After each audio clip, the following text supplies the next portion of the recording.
Chapter 546. The hatch of the blacklight stealth opened, and a black-clothed Han Shao appeared in front of everyone. He was very far away, and he was as small as an ant, only a small black dot. Han Shao leaped into the air, and this small black dot rapidly landed in the center of the beast horde. Boom! In the next instant, a shock wave exploded in the center of the beast horde, and a large amount of muddy black soil was blasted into the air. The dozens of beasts around the landing point were sent flying hundreds of meters away, crashing into the other beasts. Pung, pung, pung. The beasts fell to the ground one after another, rolling in the muddy water miserably. The four mechanical wrists were pressed against each other, and the 5 fingers were spread open with the palms facing down. It was as though a metal flower had bloomed, and Han Shao was standing on top of the flower. A crater appeared on the ground, and Han Zhao's surroundings became an empty space. The beasts roared at Han Shao from all directions, and the breath they exhaled from their mouths and noses formed a cloud of white vapor in the storm. Their claws and hooves dug into the ground, but they did not dare to charge forward immediately, expressing their fear of this uninvited guest. It has only been a few minutes, and he came so quickly. Indeed, there is a continuation of the storyline. Black Star is going to personally fight. The players were roused. Ever since Black Star had returned, the number of times he had acted could be counted on one hand. Just how strong was Black Star? This was the question in the hearts of the players. Many of them turned on the recording function and posted it on the forums, benefiting the masses. The millions of Blue Star players who were unable to make it to the scene all watched the situation through the forums. Countless gazes were focused on Han Shao, and they were filled with nervousness and anticipation. I finally found you. You actually created a body. Why does it look so familiar? Han Zhao's gaze swept past the beasts and locked onto the mutation source. He sized it up, and a look of shock appeared on his face. He realized that the features of the mutation source were a little familiar, as though he had seen it somewhere before. After thinking for a while, his heart skipped a beat.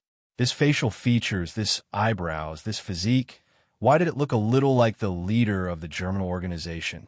It must be an illusion. I know you. The mutation source slowly opened its mouth, and its tone was strange. Controlling the infected was an instinct of the mutation source, and it was similar to how a normal person controlled their limbs. At this stage, the mutation source had a purpose in controlling the infected, and the surrounding beasts were its army. The mutation source had its own consciousness, and it shared the senses of the infected. Every infected person was its eyes and ears, and the refugees in the sanctuary would often see Han Shao. Thus, it was not strange for the mutation source to recognize him. Oh, you can even talk. Han Shao was amused. A part of my senses became dull. Did you do that? Why do you want to hurt me? Ghidorah's suppressive device took effect, and the condition of the infected in a large area was controlled.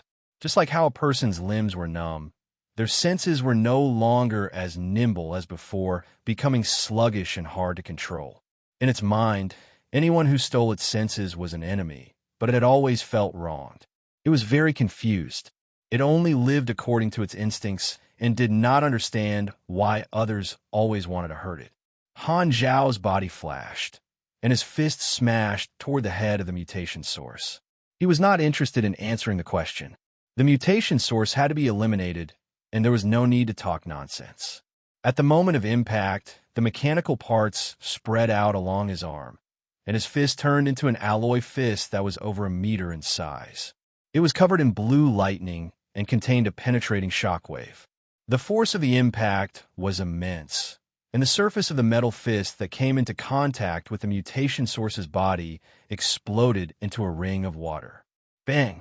The face of the mutation source was smashed into a flat surface, and it was like a baseball that had been hit by a home run. Roar! The moment the mission was triggered, the mutation source that was sent flying decisively added anger to the beasts. The eyes of the beasts became bloodshot, and they went berserk. Making use of this short period of time, the enemy's information appeared on his interface. Han Shao took a quick glance, and his eyes narrowed. The mutation source is only at the half-mature stage, and it is far from a complete body.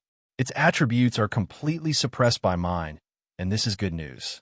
However, this fellow is a special life form and has the template of a boss. Although it is only at level 75, its health has reached 12,000. Indeed, it has a few talents similar to the storyline in my previous life, and it is not easy to kill. Supercell Proliferation Control uses energy to proliferate cells and recover damage. Energy is converted into health at a ratio of 1:10. The highest recovery rate is 50% health/S. Efficient energy absorption. When receiving physical, energy, or magic attacks, a portion of the damage will be converted into energy.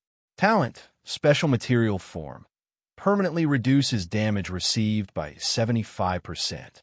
These three talents were the abilities of the mutation source, and their effects were at the level of molding talents. They allowed the mutation source to possess an extremely tenacious vitality, and the damage caused by that punch had recovered in the blink of an eye. The first talent allowed the mutation source's recovery rate to be extremely shocking. As long as there was sufficient energy, it could recover 6,000 health per second. As for the other two talents, they provided him with sufficient energy. For example, if an attack had a theoretical damage of 100 points, it would only deal 25 points of damage to the mutation source. Furthermore, the 75 points of theoretical damage would provide the mutation source with 75 points of energy. Energy was the lifeline of the mutation source. If converted to health, the mutation source would be able to recover 750 health points after receiving 25 points of damage. If not for the destructive injection developed by Ghidorah, it would be extremely difficult to kill the mutation source unless the damage exceeded 6,000 points per second, or if it was insta-killed. Nagajin had said that the injection would be able to insta-kill the mutation source, but that was only the ideal situation of the research department. In reality, the mutation source could not be destroyed with just a single injection. Han Xiao remembered the situation in his previous life. A single injection would reduce the maximum health of the mutation source by 25%, and the effects of the three molding talents would be reduced by half. This was equivalent to the mutation source becoming weaker. Using the 100 points of theoretical damage as an example, this time it would cause 5 points of actual damage, which was equivalent to the mutation source recovering 5 health points. Furthermore, it could only recover 25% of its health every second. If it was injected a second time, the mutation source would become even weaker. Only after 3 injections would the structure of the mutation source begin to crumble. In truth, Han Xiao felt that this was a problem with the dosage. However, it was a pity that there was only one battle, and there were no more chances to experiment. Afterward, the mutation disaster became a dungeon that Ghidorah gave out, and the injection was a necessary tool for the mission. The dosage was fixed, and the players were unable to modify it. The injection in Han Xiao's hands was already sealed, and it was not easy to modify it. When a mutation source was sent flying by Han Xiao's fist, the hundreds of players watching from afar suddenly triggered a Grade B mission on their interface: destroy the source. This was a boss mission that came with the main storyline mission of the mutation disaster, and it was the final battle mission. It had appeared more than a year earlier than the storyline in his previous life. Han Xiao had also triggered this mission. The basic reward for Destroy the Source was 80 experience, and the mission requirement was very simple. The more beasts one killed, the higher the mission rating would be, and one would be able to obtain additional rewards. The mission introduction stated that killing the mutation source would allow one to obtain the highest possible rating, but it did not mention the corresponding rewards. However, Han Xiao knew that because only one person could complete the mission, the rewards for the first kill were extremely generous. One of the rewards was to obtain 2 of the mutation source's abilities or talents. During the final battle in his previous life, the guilds had schemed against each other on the battlefield to snatch the first kill. In the end, it was King Admiral from the Dynasty Guild who had snatched the first kill. But now, Han Xiao could only apologize to King Admiral in his heart. Chapter 547. The battle began. Countless beasts surrounded Han Xiao and pounced toward him. Han Xiao changed his hand gesture, and mechanical force connected the four mechanical arms. The 20 metal fingers turned into cannon barrels. Boom, boom, boom. The cannons fired, and even the rain was vaporized by the high temperature. The nearby beasts were all pierced through and fell to the ground, howling in pain. Their blood flowed into the muddy water and turned into a sticky, smelly liquid. In an instant, no beasts were able to get close to Han Xiao. However, there were tens of thousands of wild beasts, and they seemed to be endless. Under the control of the mutation source's emotions, the wild beasts became enraged. Other than Han Xiao, who was surrounded by the wild beasts, even the hundreds of players nearby became the targets of their attacks. The beast horde charged forward, and their roars caused the ground to tremble. The sound waves even covered the sound of the storm. As Han Xiao had brought the storyline forward, the mutation source had become much weaker. Thus, the number of beasts gathered was much smaller than in his previous life. However, the number of players was even smaller, and only a few hundred of them were present. The boss battle of the mutation source was supposed to be a battle of the entire army, but now it had become a battle of a few people. The faces of Jupiter and the others changed. The ferocious beast horde was rapidly approaching them like a tsunami. Compared to the massive beast horde, the few of them were insignificant, and it was as though they would be swallowed up at any moment. Although the interface had triggered the boss mission, and the hundreds of players could not help but fantasize that they would be the one to kill the mutation source. Facing the avalanche of beasts, this fantasy was mercilessly shattered. You must be joking. We are so few, and we cannot even charge through the beast horde. How can we deal with the boss of the mutation disaster? The hearts of many players clenched, and they could not help but feel as though they were a mantis trying to stop a chariot. They felt that they were weak, helpless, and pitiful, and they subconsciously wanted to retreat. The lion-like beast at the very front opened its bloody mouth, revealing its sharp yellow teeth. The stench of blood gushed out, and it looked as though it was about to pounce. Klala. All of a sudden, the sound of mechanical components moving suppressed the sound of the rain and roars. The next moment, countless cannon fire exploded within the beast horde, and the blinding flames seemed to have dispersed the darkness. For an instant, it was as bright as day, illuminating the faces of the players. The wild beasts that were charging at the players paused in their tracks and turned around to look behind them. A few hundred players seized the opportunity and hurriedly ran a little further away. They looked at the center of the group of beasts in amazement, and their mouths gradually widened. In the center of the beast horde, 4 to 5,000 mechanical objects suddenly appeared. There were hundreds of flying turrets in the sky and densely packed mechanical soldiers on the ground. There were panther models, spider models, caterpillar tanks, and so on. They moved nimbly and freely, as if they were real creatures.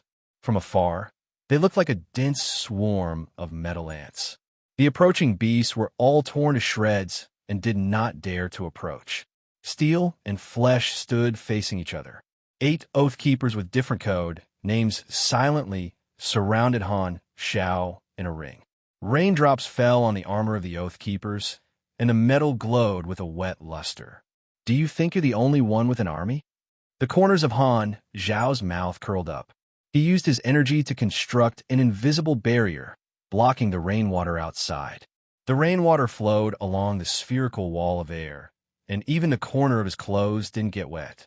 Compared to the roaring wild beasts, the mechanical beasts surrounding him were cold and silent. They were like elite soldiers that followed orders. Not far away, the mutation source stood on the back of a mammoth that was more than 10 meters tall. It did not move at all, and its flattened facial features reappeared. It was also shocked by this change. More than a year ago, Han Xiao had taken a loan from the Norios financial group. With money in his pocket, apart from building a base, he had expanded the Mech Legion. This army of 4,000 mechanical objects was one of his current Mech Legion. It was called the Mechanical Beast Guards Army. These are all his machines. What the F***CK This is the correct way to open a mechanic class. Oh my god, so cool. The few hundred players rubbed their eyes in disbelief. In the blink of an eye, a mech legion had appeared beside Han Xiao. Everyone suddenly realized that this might be the first time Black Star had gone all out since his return. Regardless of whether it was the few hundred players present or the hundreds of thousands of players watching the live broadcast on the forums, they all had the same thought. This was the true style of a mechanic. A single person was an army. On the forums, the eyes of many mechanic class players lit up. They set Han Zhao's performance as their future goal and decided to form their own mech legion. So what if he was burning money? This level of awesomeness had already broken through the heavens. Not to mention becoming stronger. Even becoming more handsome was an extravagant wish. This scene attracted countless players, and they walked resolutely into the abyss of poverty. "Go, my children," Han Xiao said softly as he activated the army. Rumble. The mech legion moved in an instant, and the mechanical beasts charged into the beast horde. All sorts of attacks were unleashed one after another, creating gaps in the beast horde. The cannons in the sky followed suit, and all of them were laser cannons with greater penetrative power. Gunpowder and electromagnetic weapons were all relegated to the second line. The Void Dragon mechanical suit appeared on his body, and the thrusters on its back spat out chaotic flames. Han Xiao broke through the rain like a rocket and instantly arrived on the back of the mammoth that the mutation source was standing on. The thrusters on his feet activated, and the biochemical muscles on his legs expanded. With a swift knee strike, he landed heavily on the abdomen of the mutation source. His knee sunk deep into the abdomen of the mutation source, and a force that was sufficient to crush a building exploded in the air. Boom! The mutation source curled up like a cooked prawn, and in the next second, it shot into the sky like an arrow released from a bow. Bending his legs, Han Xiao leaped high into the air, and the force of his jump crushed the spine of the mammoth. The mammoth howled in pain and collapsed heavily into the mud. Han Xiao caught up to the mutation source, and a mechanical hand opened up, turning into a drill. It drilled deep into the chest of the mutation source, piercing through and skewering it. However, while the wound looked fatal, it did not affect the mutation source at all. This kind of attack is useless against me. The mutation source was expressionless as it explained the facts. Han Xiao opened his left hand, and his 5 fingers formed a claw shape. Needles extended out from his fingertips, and the 5 fingers stabbed into the face of the mutation source. The needles pierced in, and a destructive injection was injected into the body of the mutation source. Bang! The mutation source was like an exploding bucket, and its body exploded, spewing out countless amounts of viscous liquid. It was as though a black rain had fallen, and the skeleton within was exposed. It was then torn apart by the high-speed drill. Before the black mucus could land on the ground, it collapsed on the molecular level and disappeared without a trace. The main body of the mutation source fell into the mud and returned to its original slime form.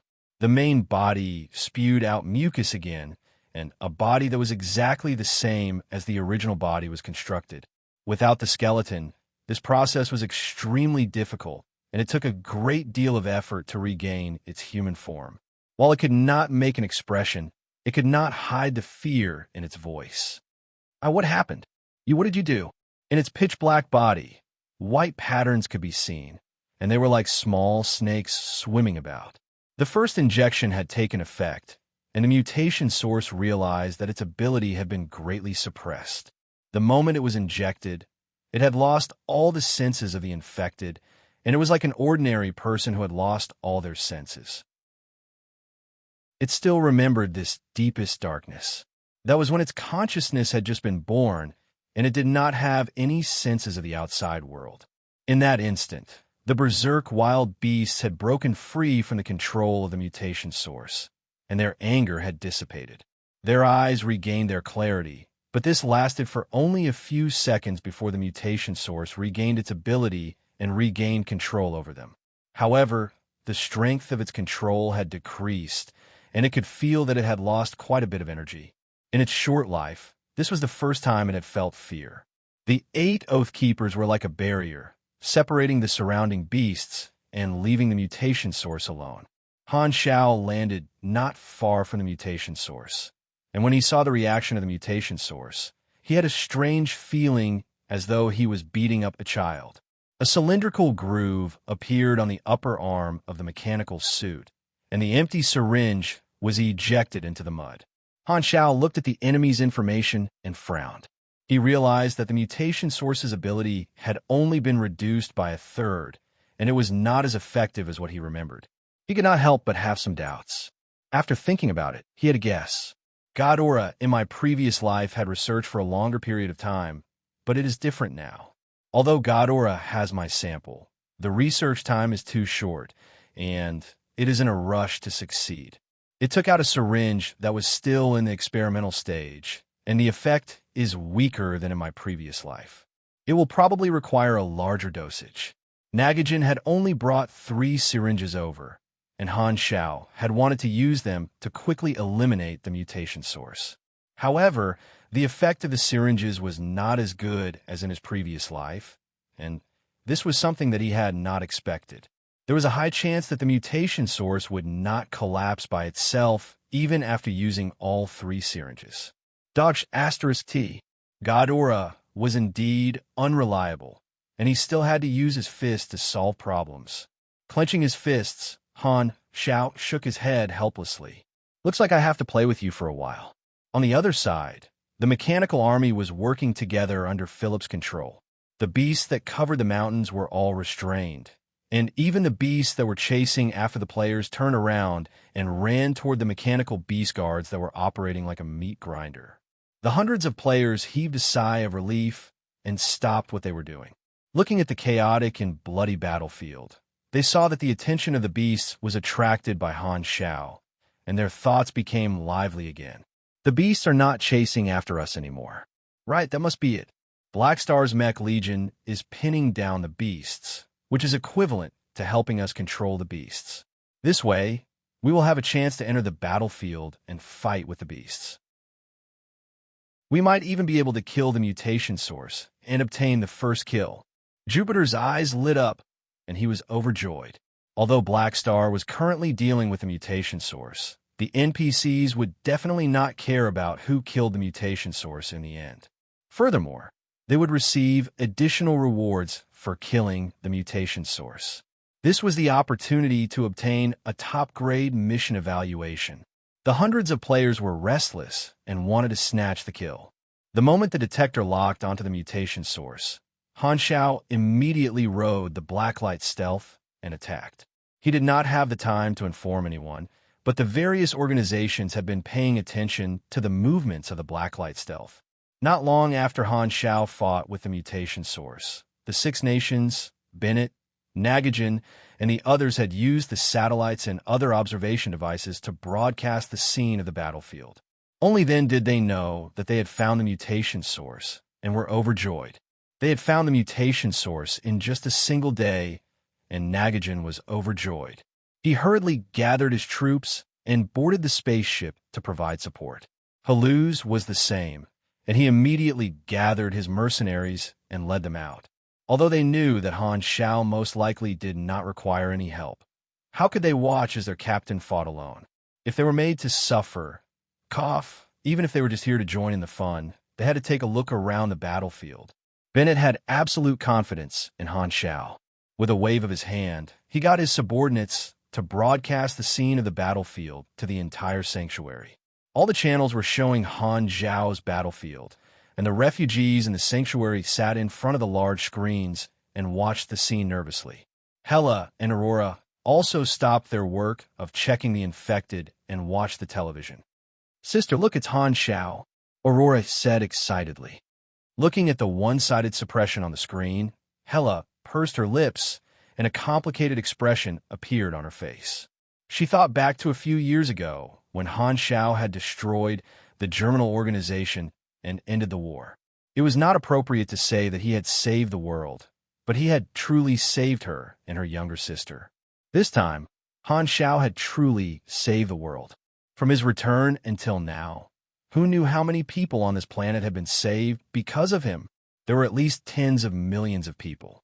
Although they had known each other for a few years, Hella knew that she had never truly understood Han Xiao. This person was like a closed book, and it was difficult to know what he was thinking. In the television, Han Xiao had single-handedly fought against tens of thousands of wild beasts. She knew that she would not be able to do that, and in just a few years, she had been left far behind. Hella could not help but clench her fists tightly. Only by cultivating with the Dragon Emperor will I be able to catch up to him. The eyes of the Six Nations were focused on Han Xiao's battlefield, and their hearts tightened. Only when Han Xiao destroyed the mutation source would the calamity on this planet truly end. Only today did the light of dawn shine into the dark future. The upper echelons of the Six Nations all stopped what they were doing and stared at the satellite broadcast. Even the leaders of the Six Nations were the same. Everyone was praying in their hearts that Han Xiao would win. Chapter 548. The Dark Star team had originally thought that the Blue Star organization's search for the mutation source was futile. However, in just a day, the mutation source had been found. This fact had left the team dumbfounded. The results of their research had only been used by Blue Star for a few days, and Dark Star was still in the dark. They did not know that Ghidorah had developed all sorts of devices to counter the mutation source, and the team had thought that this was luck. They could not help but sigh in amazement. Black Star is currently fighting with a mutation source in the Western continent. The image shows that the mutation source is unable to retaliate. Black Star's strength far exceeds the strength of this planet, and there is no doubt that the mutation source will not be able to defeat Black Star, the surveillance officer said as he looked at the screen.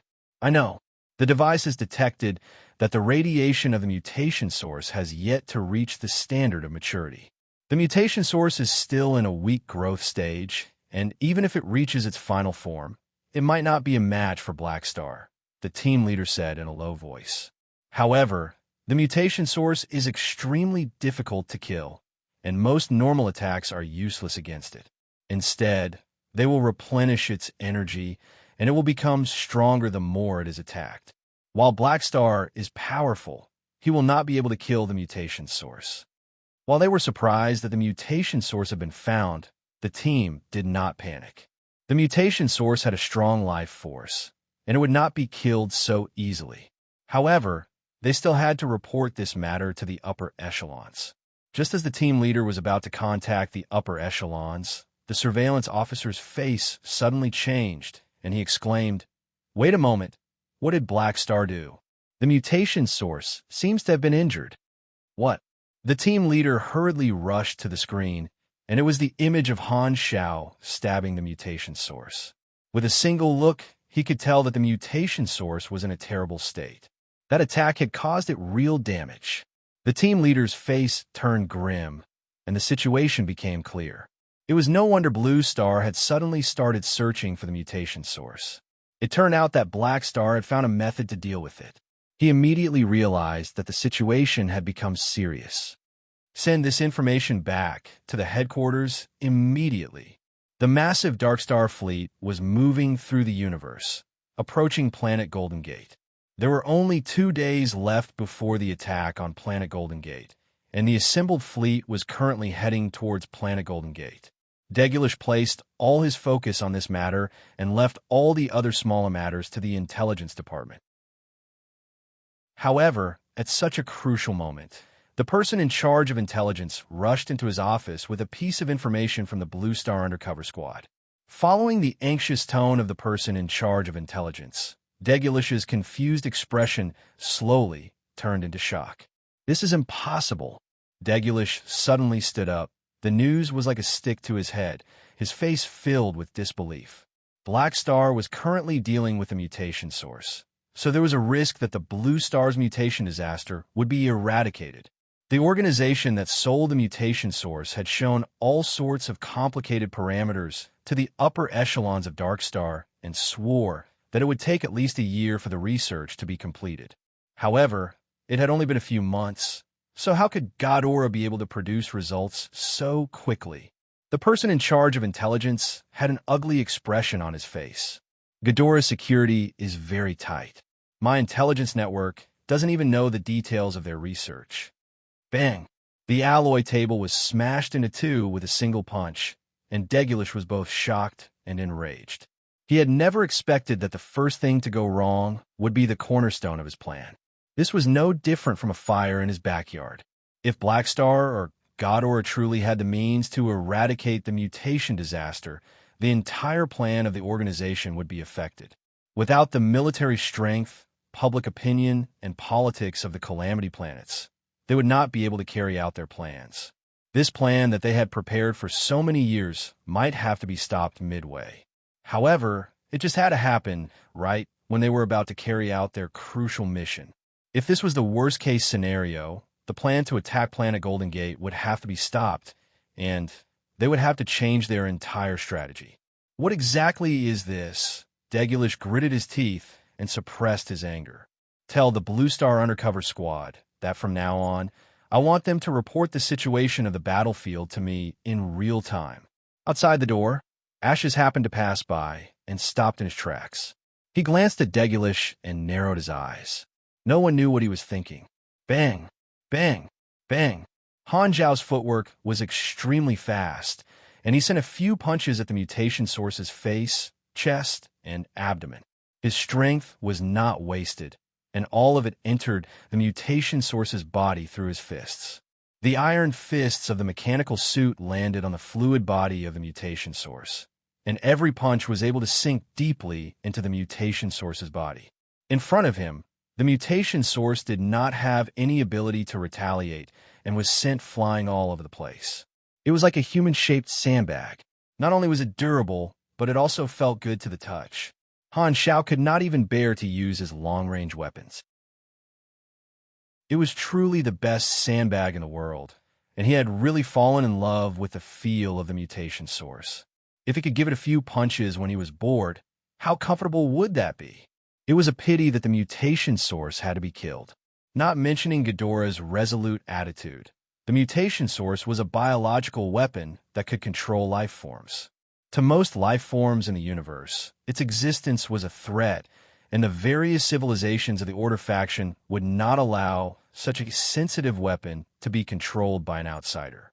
The scene of Han Zhao beating up the mutation source was seen by the tens of thousands of Blue Star players, and the majority of them felt a little strange. A boss of the main storyline was being taught a lesson by a familiar NPC. Why do they feel that Blackstar was more like a boss? Do your best. Don't give up. Run. You can't defeat Demon King Blackstar. Seeing the mutation source being beaten up so badly, many players could not help but sympathize and cheer for the mutation source on the forums. Shua. Han Zhao's elbow landed on the head of the mutation source, but it did not feel as expected. His elbow had sliced the mutation source into two halves. To be precise, the mutation source had taken the initiative to split its body, causing Han Zhao's attack to miss. Following which, the two halves of the black body suddenly spat out a large amount of sticky black substance like a fountain. This black substance fell into the muddy water and slithered around like small snakes, escaping in all directions. While the mutation source's thoughts were still immature, fear was an instinct of life. After exchanging blows for a short period of time, it had been completely suppressed. Han Zhao's strength made it feel as though it was unbeatable. The mutation source did not wish to continue fighting and escaped in a panic. It took the initiative to use its energy to create sticky liquid and split its body to confuse the enemy while its main body hid within to escape. This heavy rain had provided the mutation source with the best place to escape. The surrounding beasts and Mech Legion were fighting, and the chaotic scene was also beneficial for its escape. Amidst the countless pools of sticky liquid, there was only one main body. You want to run? Do you think you can run? The moment those words left his mouth, Han Zhao suddenly felt as though he was the villain. The thrusters on his back and the soles of his feet shot out, and his entire body flew up. Han Zhao locked onto a pool of black, sticky liquid in the sky.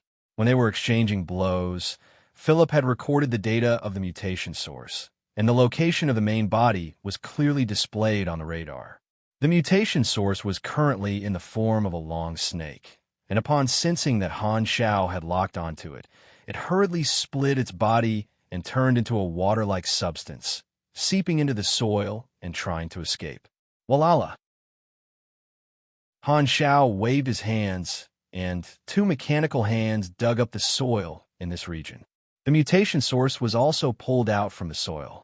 The mutation source hurriedly returned to its slime form and shot itself out.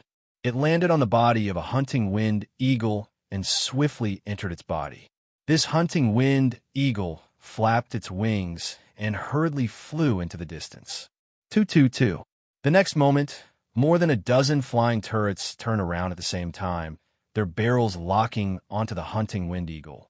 They fired scorching light cannons, and in just an instant, the hunting wind eagle was reduced to a pile of charred meat.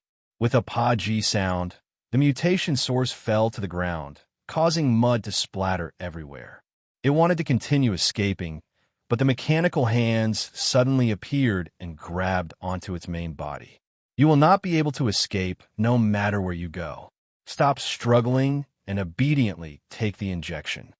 Han Shao clenched his fist, and a syringe shot out from his fingertips and pierced into the slime form of the mutation source. A second syringe of destruction was shot in, and the mutation source was injected once more. Pa! It was the same explosion as the first time. On the interface, the weakened state of the mutation source increased once more, and its various abilities were weakened once more. This time, it took even longer for it to return to its human form.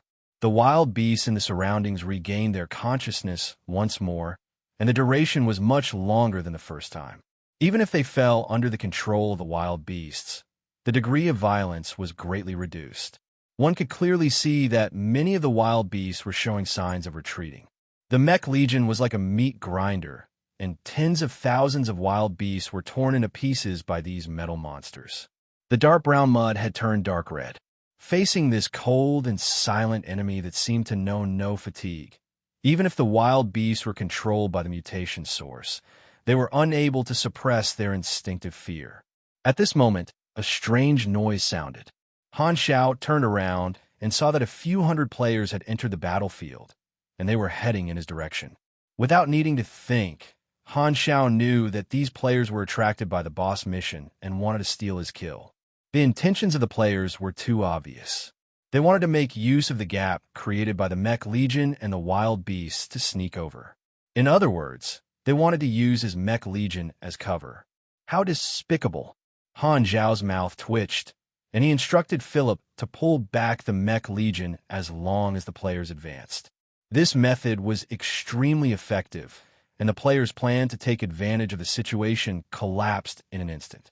Without the protection of the Mech Legion, the players were instantly surrounded by danger. They had tried to steal a chicken only to end up losing the rice used to lure it, and the way they died was extremely pleasing to the eye. Want to steal my kill? I'm afraid I'm not dreaming. Shaking his head, Han Shao retracted his gaze. Without waiting for the mutation source to move again, he charged forward and stepped on its chest, injecting the last syringe into its body. The 3 syringes were all used up, and the mutation source was on the verge of collapsing. However, his guess was not wrong, and the mutation source was indeed not destroyed. Ghidorah's group of teammates were all really noobs. Thankfully, the mutation source does not even have a tenth of its original strength, and it is extremely easy to kill. This was the weakest moment of the mutation source, and Han Shao did not wish for his chicken to be stolen. With a wave of his hand, the Halo Array hovering shield shuttles formed a golden shield to protect him and the mutation source. With the strength of the wild beasts and players, they would not be able to break through the Halo Array hovering shield shuttles. The mutation source transformed, and this time, it could only transform into the upper half of a human body. Droplets of mucus were secreted from its body before disappearing. This meant that its body was slowly collapsing, and even maintaining its human form was extremely difficult. It was already on the verge of death. I don't want to die. The mutation source suddenly opened its mouth. While there were no fluctuations in its tone, Han Shao could hear the pleading tone in its voice. After pausing for a moment, Han Shao opened the helmet of his mechanical suit, revealing his handsome face. Sighing, he said, "I am here to destroy." "Oh, that's not right. I am here to kill you. There is no point in saying all this to me. I don't understand. I only want to live like all of you." Han Shao shook his head and said, "You have already caused a huge calamity on this planet. Perhaps it was not your intention, but your life form is in conflict with too many other species. If you live, others will not be able to live. Even without me, others will kill you." The life form of the mutation source was to treat other life forms as its own sensory organs and assimilate them. Just like how the food chain worked, carnivores only hunted for the sake of filling their stomachs. In its world, controlling these sensory organs was a natural instinct. From another perspective, the mutation source could be considered a group life form. The sensory organs it controlled were a part of its body, and expanding its body was its instinct. As such, it naturally stood on the opposite side of the majority of other life forms. When a mutation source grew to a sufficiently powerful level, it would be able to completely control all the life forms on a planet. The life forms on the planet would be its body, and it would be able to unify all the life forms on the planet and become the consciousness of the planet. If an outsider came to the planet and entered the range of its abilities, they would also be assimilated into the group.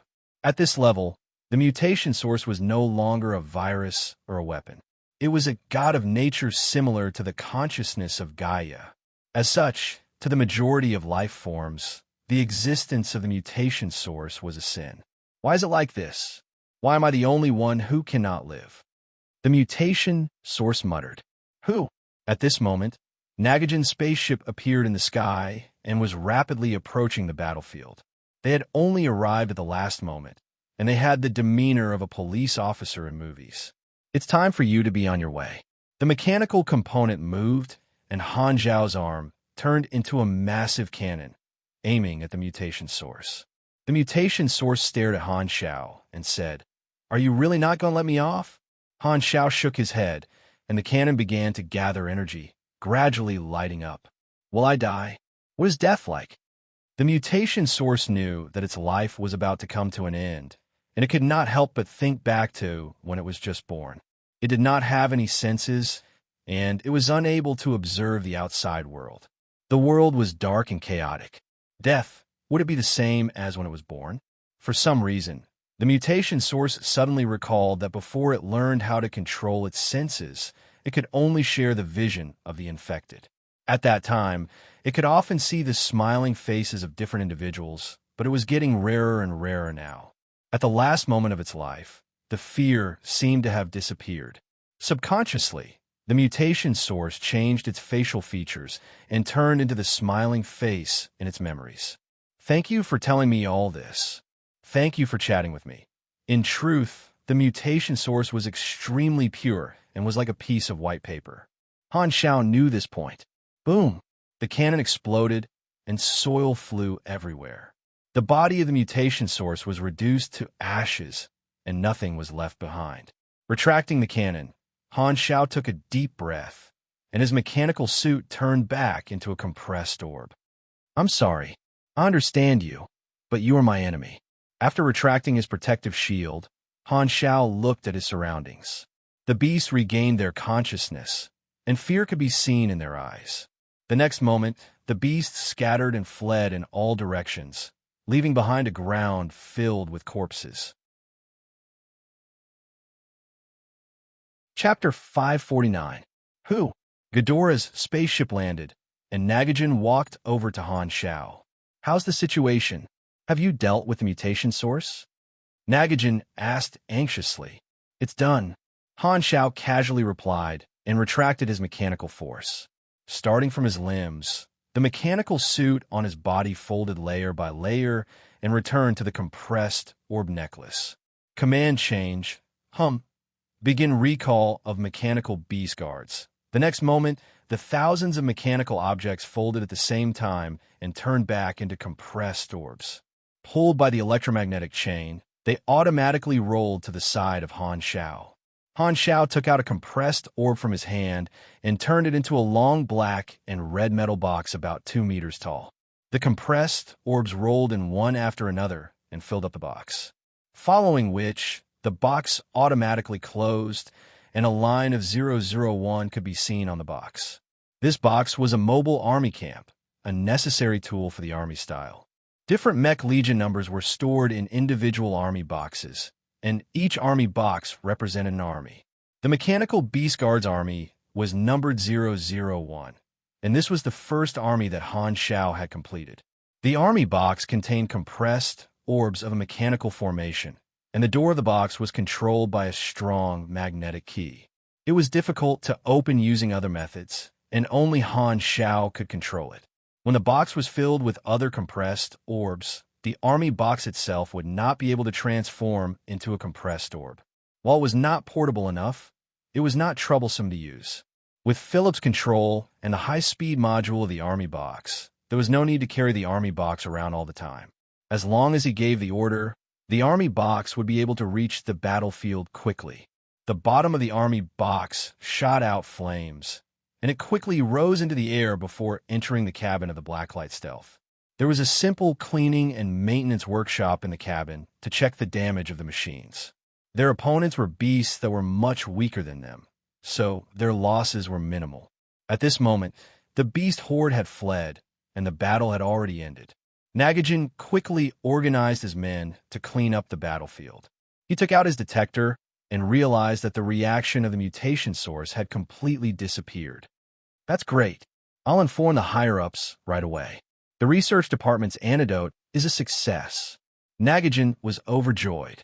At this time, the mercenary group's spaceship also arrived at the scene, and Herluz appeared with his men. Han Shao ordered the mercenaries to clean up the battlefield and move the corpses of the beasts back. These were all raw materials. Yiqing could make gene potions. Although they were not of much use to him, selling them to the players was still a bonus. Jupiter and the others didn't manage to get any kills and even died a couple of times. They stood in the distance, frustrated. However, on the forums, the hundreds of thousands of players were very excited. Just when Black Star had killed the mutation source, the progress of the mutation disaster, main storyline mission had suddenly increased explosively, making up for the remaining progress. A notification popped up on the interface. You have successfully protected the Blue Star, and the mission was completed. All the Blue Star players received generous rewards from the main storyline mission. Depending on the individual's progress, the rewards varied, but on average, the rewards far exceeded the rewards from the side missions. However, the reason why the players were so excited was not because of the mission rewards, but because the Blue Star main storyline mission had finally been completed. This also meant that the next step was to enter the galaxy. The players had been in the Blue Star for so long, and the galaxy was the main attraction for them. In the past, they could only watch Pork Bun's videos to understand the galaxy, but they would be able to experience it for themselves soon. The mutation disaster had just ended, and many players were already looking forward to the future development. They could not help but feel excited. The reaction of the people of Blue Star was a completely different scene. 10 minutes after the battle ended, the Sanctuary and the Six Nations received news from the people of Godora that the mutation source had been destroyed. Without hesitation, they immediately broadcasted this piece of good news, and all the refugees in front of their televisions or radios saw it.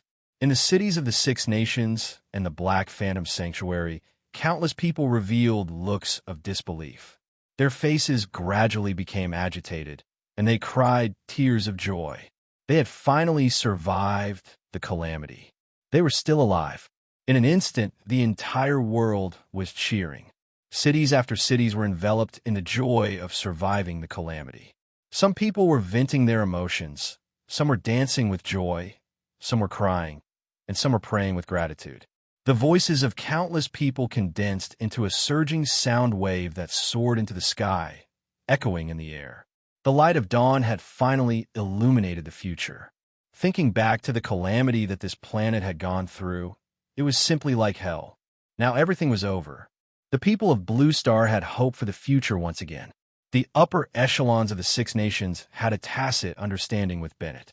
While announcing this piece of good news, they also announced that Black Star was the one who had killed the mutation source, creating a huge hype for him and making him into a savior of the world. This was the moment when the people of Blue Star were overjoyed, and the effect of such propaganda was obvious.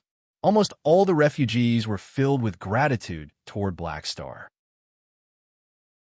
After the calamity ended, the Six Nations had no choice but to think about the future. They still maintained their respect for God Aura, but in private, they had already accepted Black Star's words and placed their bets on Han Shao. Destroy the mutation, source mission completed. Mission rating. Perfect only by killing the mutation source would one be able to obtain a perfect rating. Planet legendary point. Blue Star, the mutation terminator. The calamity brought about by the mutation source swept through the entire Blue Star. Order collapsed, and countless people lost their lives. Han Zhao's current mission reward quota was already very high. The percentage increase brought about by one planet legend point was very obvious. After looking at the basic rewards, Han Zhao's focus was on the first kill reward for obtaining the 2 abilities of the mutation source. To him, this was the most valuable reward. Han Xiao did not act immediately. He looked around and found Fu Ding. Without saying anything, he touched him to his heart's content. It's steady, it's steady. I feel like this wave of destiny is protecting me. Han Xiaoxin rubbed his hands in satisfaction. Under Fu Ding's helpless gaze, he ran to the side and began to draw. Note: the mutation source is a special life form and is unable to extract its innate abilities. Some of the abilities that can be extracted have been adjusted automatically. Sure enough, the skill effects have been adjusted. Han Xiao nodded to himself. This was a common situation when drawing ability type rewards. If the target race was too special, some abilities could not be replicated. For example, the mutation source could change its physical form, share its senses, and control its emotions. These are all special talents. For example, if a human player were to draw the ability of a demon, a special talent like True Name Liberation would naturally not be able to be extracted. To be more specific, the demons had abilities like Tail Strike, but human players did not have a 4th leg. Thus, they would naturally not be able to extract such abilities. Against a target with a huge difference in species, even if it was an ability that could be extracted, there would be a change in its effect.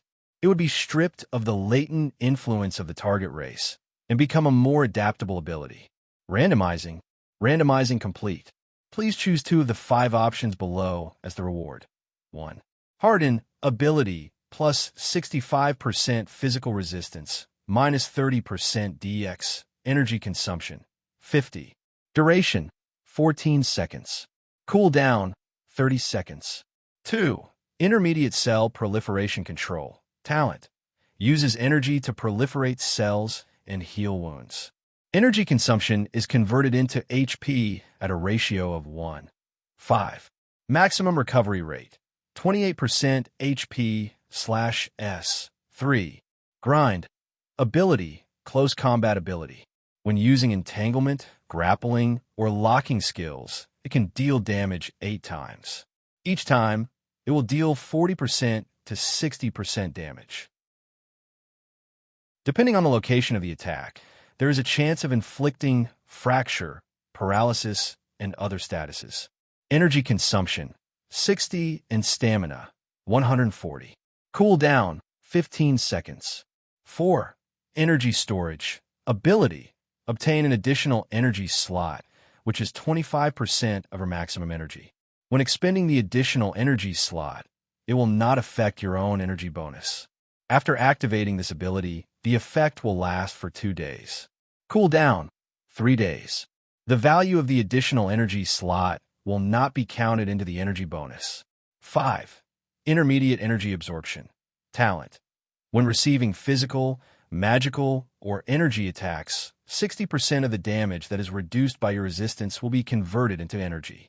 After the adjustments, the effects of abilities and talents could be strengthened or weakened. The cell proliferation and energy absorption talents have been stripped of the special effects of the mutation source, and their effects have been reduced. However, the appearance of these 2 talents at the same time gave Han Xiao a huge surprise. In his eyes, these two talents were the most valuable abilities of the mutation source. While the effects of just one of them were not bad, it was still mediocre. However, having both at the same time would result in a chemical reaction. Simply put, he would be able to recover his energy if he was hit, and he would be able to recover his HP if he used his energy. While the recovery rate was not as perverse as the mutation source, his HP was still high. With close to 38,000 HP, even if he could only recover 28% of his HP every second, it would still be extremely impressive. The actual recovery rate was almost twice that of the mutation source. While the other three abilities were not bad, they were not competitive at all. Even if the effects of these two talents were slightly weaker, it was only slightly weaker compared to the original version. Individually, they were not considered weak at all, and they still reached the standard of a molding talent. Han Xiao could not be more satisfied. At the start, he felt that he would have profited if he were to get just one of them, and he was mentally prepared to not be able to get either of them. Who would have thought that he would be so lucky this time? Was touching Fu Ding really that effective? Han Xiao could not help but look at Fu Ding with a fiery gaze. He could not help but want to extract a few hundred ability potions from him right now. Fu Ding and Qin Xing, who were in his body, both shivered. The goddess of luck loved to stretch out her leg and kick people. When it came to Fu Ding, she would stretch out her leg so that he could touch it. What else was there to say? They were different. You have received Intermediate Cell Proliferation Control Talent. Chapter 550. The numbness, itchiness, and soreness were like vines growing rapidly, wrapping around his limbs and bones. Every inch of his flesh and bones felt as though there were countless bugs crawling on them. Han Xiao could hear the rumbling of a tsunami in his ears, and the cells in his body started to become active, undergoing extraordinary changes. The world in front of him started to tremble and blur. Every time he obtained a powerful talent, his genes would undergo a mutation, and the pain would be unbearable. Han Xiao's expression changed, and he quickly flew into the blacklight stealth, leaving the line of sight of everyone. He found the training room and closed the door, following which an even more intense pain exploded out. It was as though his body had turned into a wet towel that was being wrung dry by a pair of large hands. Experience told him that the more intense the pain, the greater the change. The pain this time was comparable to the race evolution when he became a void prowler. These two molding talents from the mutation source had not only given him new abilities, but also a change in his life form. Han Xiao gritted his teeth and felt the reorganization of his cells. Gradually, he felt that he could initiate cell division. After a while, the pain slowly subsided, and the feeling in his body was completely different. In his senses, his cell membrane had become tougher, but there was a sponge-like texture to it. His internal structure seemed to have changed, giving him new abilities. He hammered his thigh and carefully felt it. When the external impact came into contact with the surface of his body, a portion of the force that was blocked outside was absorbed by his skin and went deep into his muscles and bones. More of his cells absorbed the energy of this force, and vital force was extracted from his cells. This energy was transformed into vital force through his cells. After cutting his arm, there was a faint trace of blood. Han Xiao recalled the new sense of control and activated his energy. The cells around the wound quickly divided, and the wound healed in the blink of an eye. Han Xiao wiped the sweat off his forehead and grinned. It is indeed a very powerful talent. My life form has increased again, and my meat quality has become even better. Including the two new talents, he now had 4 molding talents. Han Xiaoxin was in a good mood, but he suddenly realized a problem, and his mouth twitched. The *MN, out of the 4 specialties, 3 of them increased his tankiness. 1 increased his maximum HP, 1 made him immune to true damage, and 1 increased his recovery speed. Right now, he felt as if he was a huge iron pillar. His body had become even harder than a mech. On the road to becoming a main tank, he was like a wild horse. The greatest weakness of the army style is that I'm afraid of charging forward, and I'll be killed by the enemy while surrounded by an army of 10,000. Han Xiao chuckled. With how tanky he was, those who dared to charge at him would definitely not be able to return alive. Increasing his tankiness was a good thing, but Han Xiao preferred intermediate energy absorption. Providing bonuses to the Mech Legion consumed a lot of energy, and the consumption was not low. Now that he could continuously replenish his energy, it was like he could casually throw out skills and mechanical force bonuses. The most important point was that the higher his overall level, the more damage he could resist.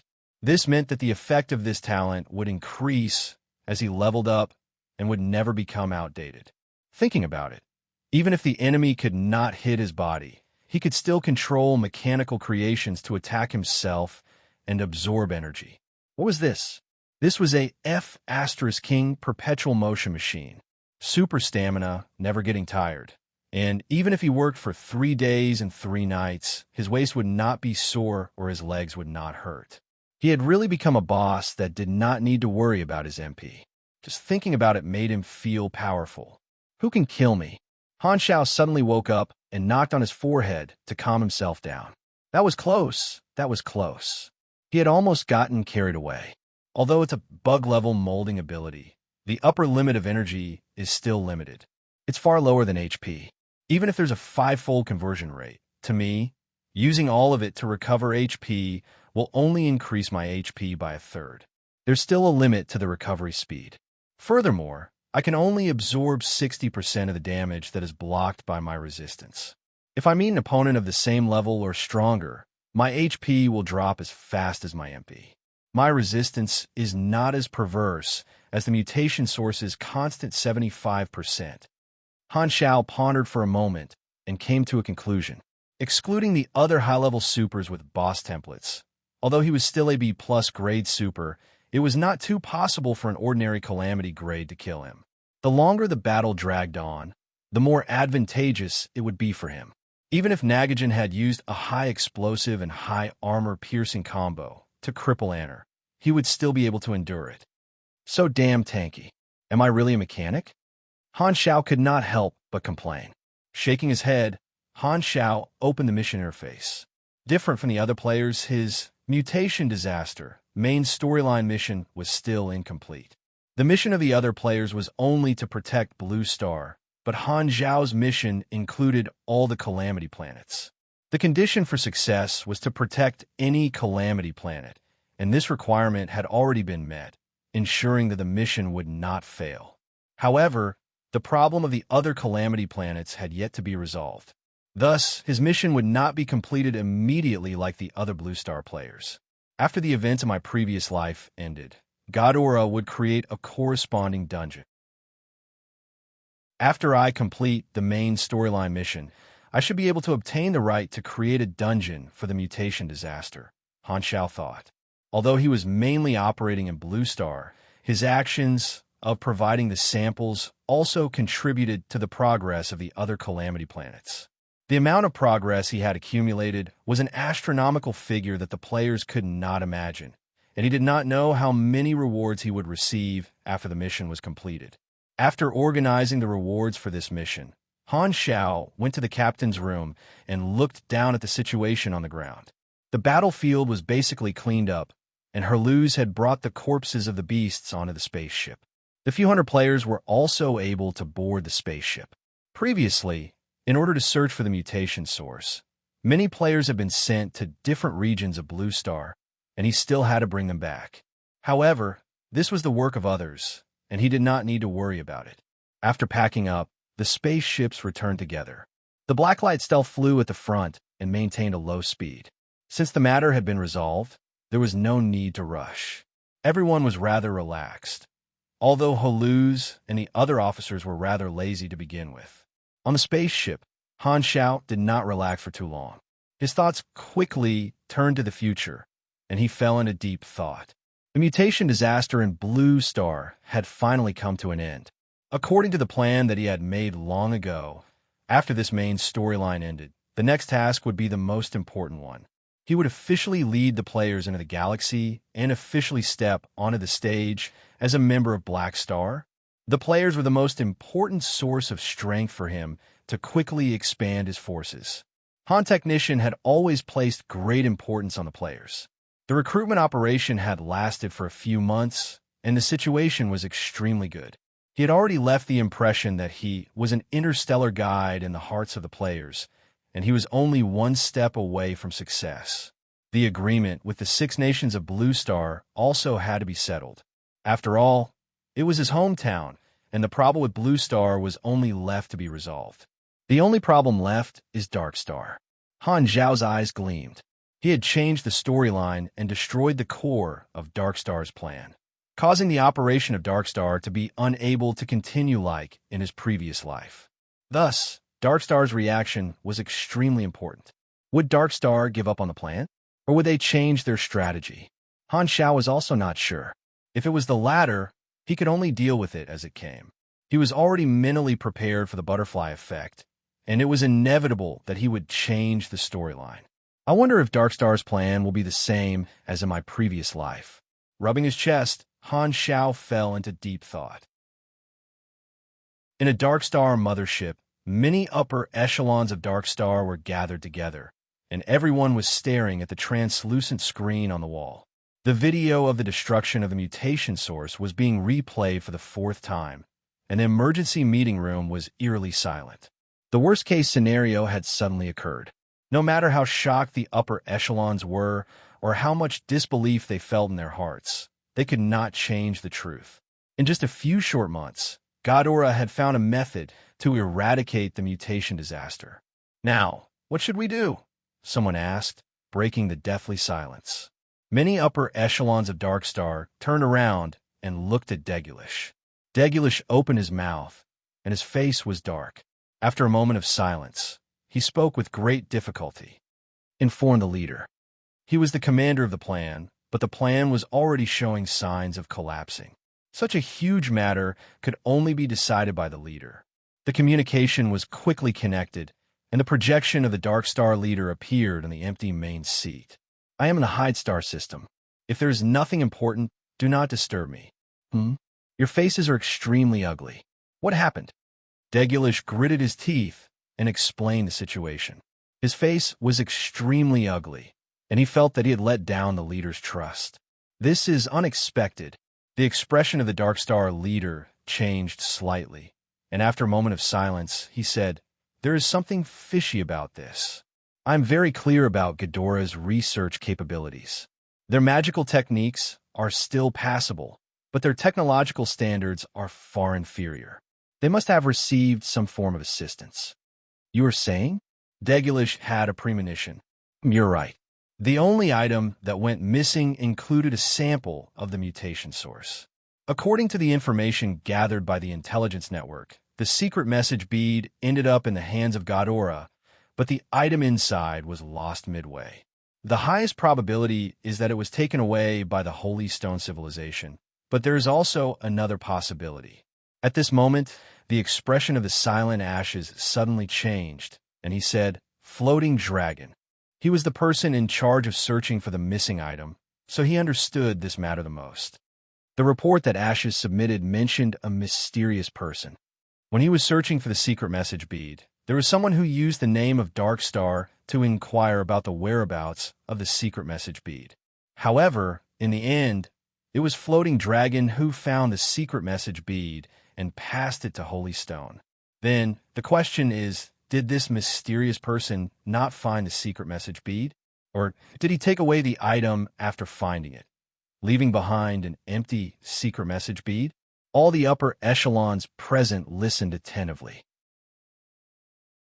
This was originally an unsolved case, but the leaders seemed to have found some clues and attracted everyone's attention. Even Ashes was no exception. Ghidorah's research results are definitely related to the missing sample of the mutation source. Ghidorah was the first to solve the problem of Blue Star, and a member of Floating Dragon happened to be helping Blue Star. There is no need for more evidence, and the situation is already very clear, the Dark Star leader said calmly. Degulish was enraged. To think that it was Floating Dragon. So, passing it to Holy Stone a few years ago was just a show. Why would Floating Dragon target us like this? Wait a minute, could it be Black Star? Everyone was shocked, and they looked at Ashes with shock. They still remembered that after the Norios incident, Ashes had suggested getting rid of Black Star at all costs. At that time, he had been mocked by everyone, and even the leader had rejected his suggestion. Who would have thought that? Ash's intuition was right. It's really hard for you guys to remember my suggestion. A hint of satisfaction flashed through Ash's eyes, and he coldly said, "But don't you think it's too late to realize it now?" Everyone's face froze, and they did not dare look at Ashes. They awkwardly looked away, not knowing how to reply. The Dark Star leader sighed and said, "There were no clues back then, and I would have made the same decision if I were given another chance. A mistake is a mistake, and the most important problem now is not Black Star, but how to salvage the plan." Everyone sat up straight. While they regretted not paying attention to Black Star earlier, the situation was critical, and they did not have the time to give advice in hindsight. The Dark Star leader looked at the serious upper echelons and suddenly relaxed his tone. "Don't pull such a long face. The situation is not that bad." Degulish and the others were stunned. The plan was about to collapse, and this was still not bad? While an accident has occurred and caused the plan to be unable to proceed smoothly, the goal has been achieved, hasn't it? The chaos has already been created, and Ghidorah has long been the loser.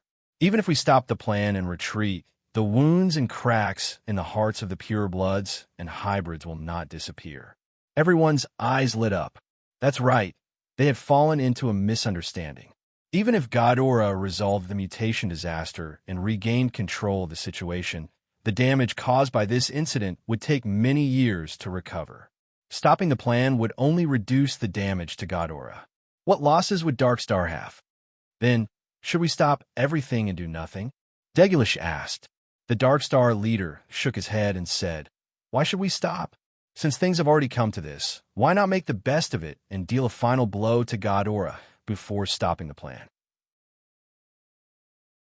Since we can no longer delay the mutation disaster, let's have the infiltration team feed the mutation source and let it enter the mature stage. We can then trick the mutation source into destroying the Calamity planets. This way, we can cause the low-grade civilizations under Ghidorah to suffer a huge blow, and Ghidorah will have to expend more effort in dealing with the Calamity. If the mutation disaster is resolved, will Ghidorah's guard fleet still remain on the Calamity planets? They won't. They will leave sooner or later, and we will send our troops to destroy those planets that have lost their guards and slaughter the low-grade civilizations. We will see if Ghidorah will save them or not. If they don't save them, there will be no meaning in them resolving the mutation disaster. If they save them, even without the mutation disaster, Ghidorah's troops will still be restricted by those low-grade civilizations. What's the difference between that and now? Ghidorah will still be in a dilemma. Blue Star is the first planet to escape the mutation disaster, and Ghidorah's guard fleet will leave soon. We will make use of this planet as an example. Since we are already clear of Black Star's crimes, and the Dragon Emperor is not on Blue Star, we can make use of this opportunity to get rid of him. As I said before, he will pay the price sooner or later. This time, I do not wish for any accidents to happen. Ashes suddenly stood up and finally revealed a trace of hatred. That's exactly what I was looking for. Degulish narrowed his eyes and said with a sinister tone, "Humph, it's time to kill him. I will go as well and let Floating Dragon know that we are not to be trifled with. Then I will join the fun as well." Previously, Ashes and Anner failed.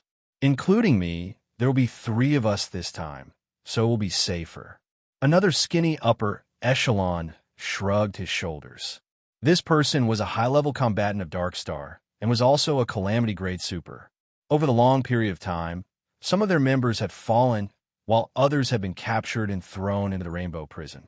Dark Star only had 5 Calamity-grade supers left, and the 3 of them were already more than half of the total.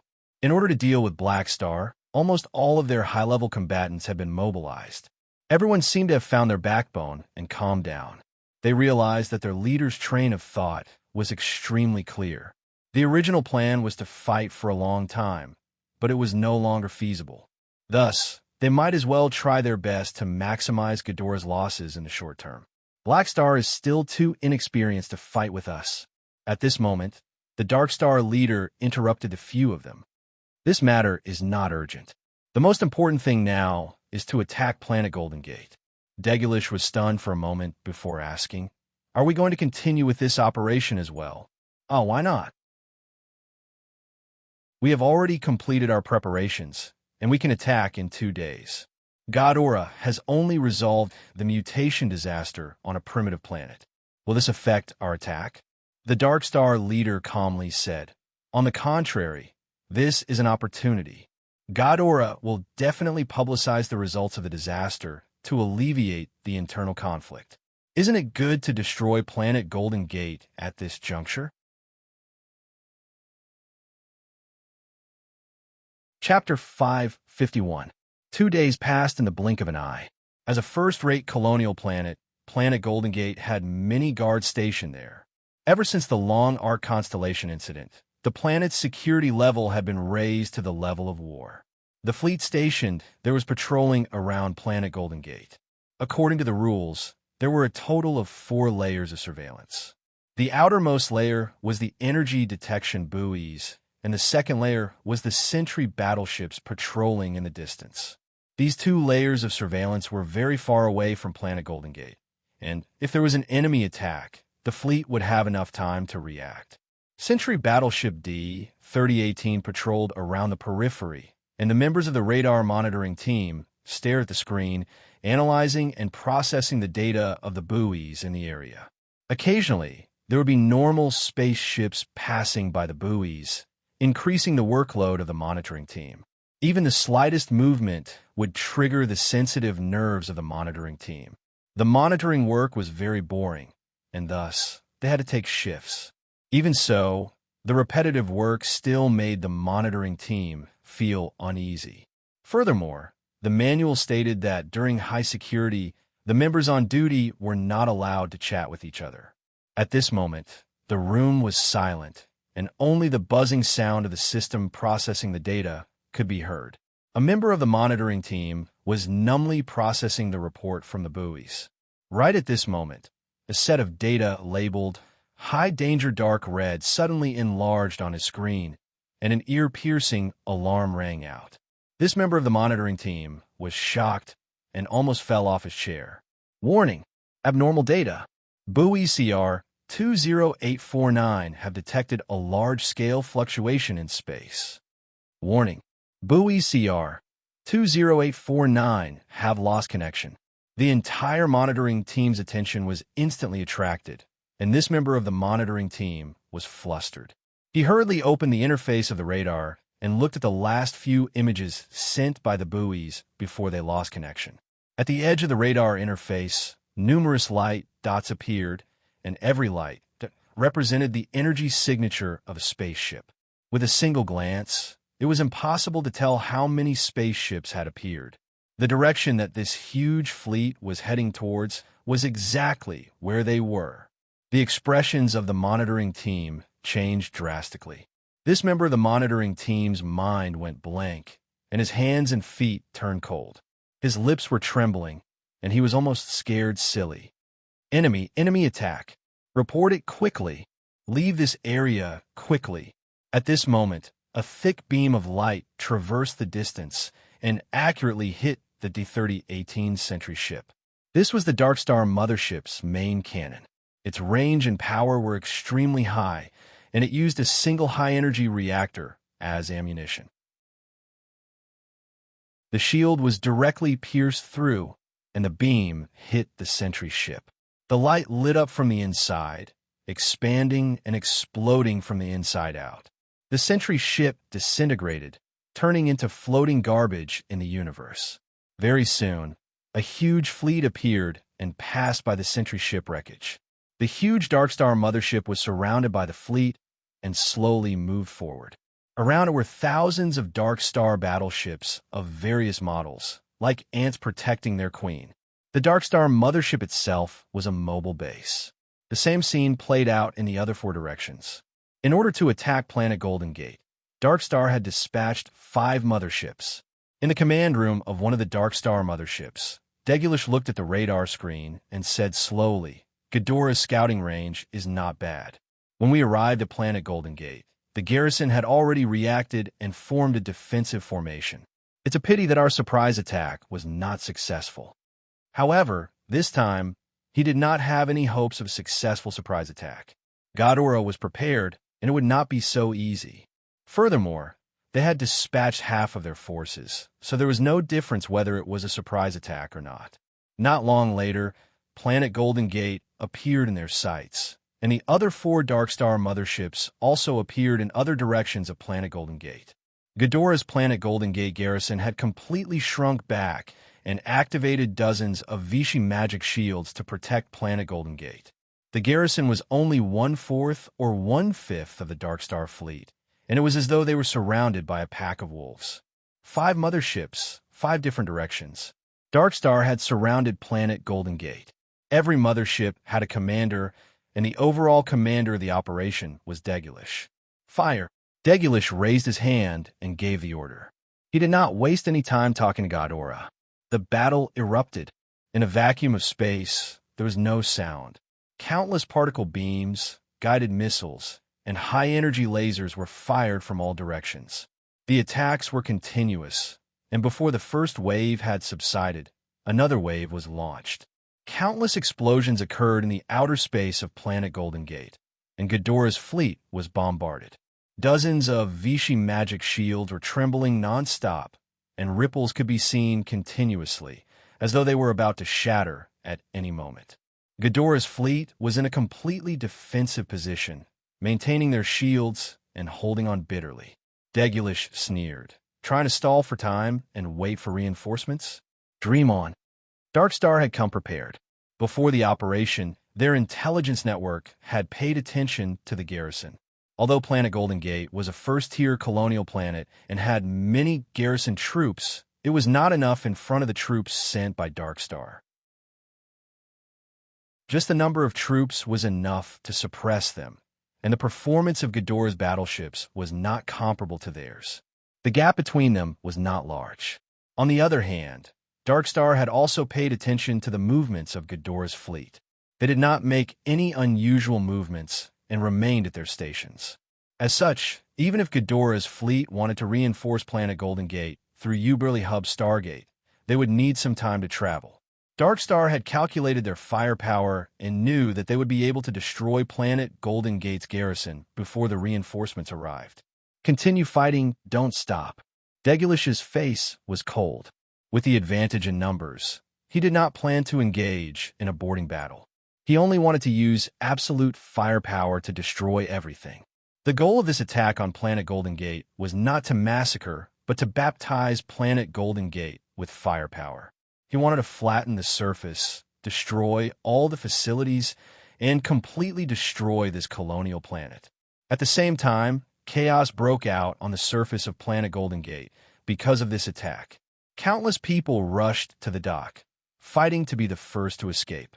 However, the troops stationed at the dock had received orders from their superiors to lock down the dock and forbid any civilian spaceships from taking off. This action instantly ignited the anger and panic of the citizens. They quarreled with the troops at the dock, and there were even bloody clashes.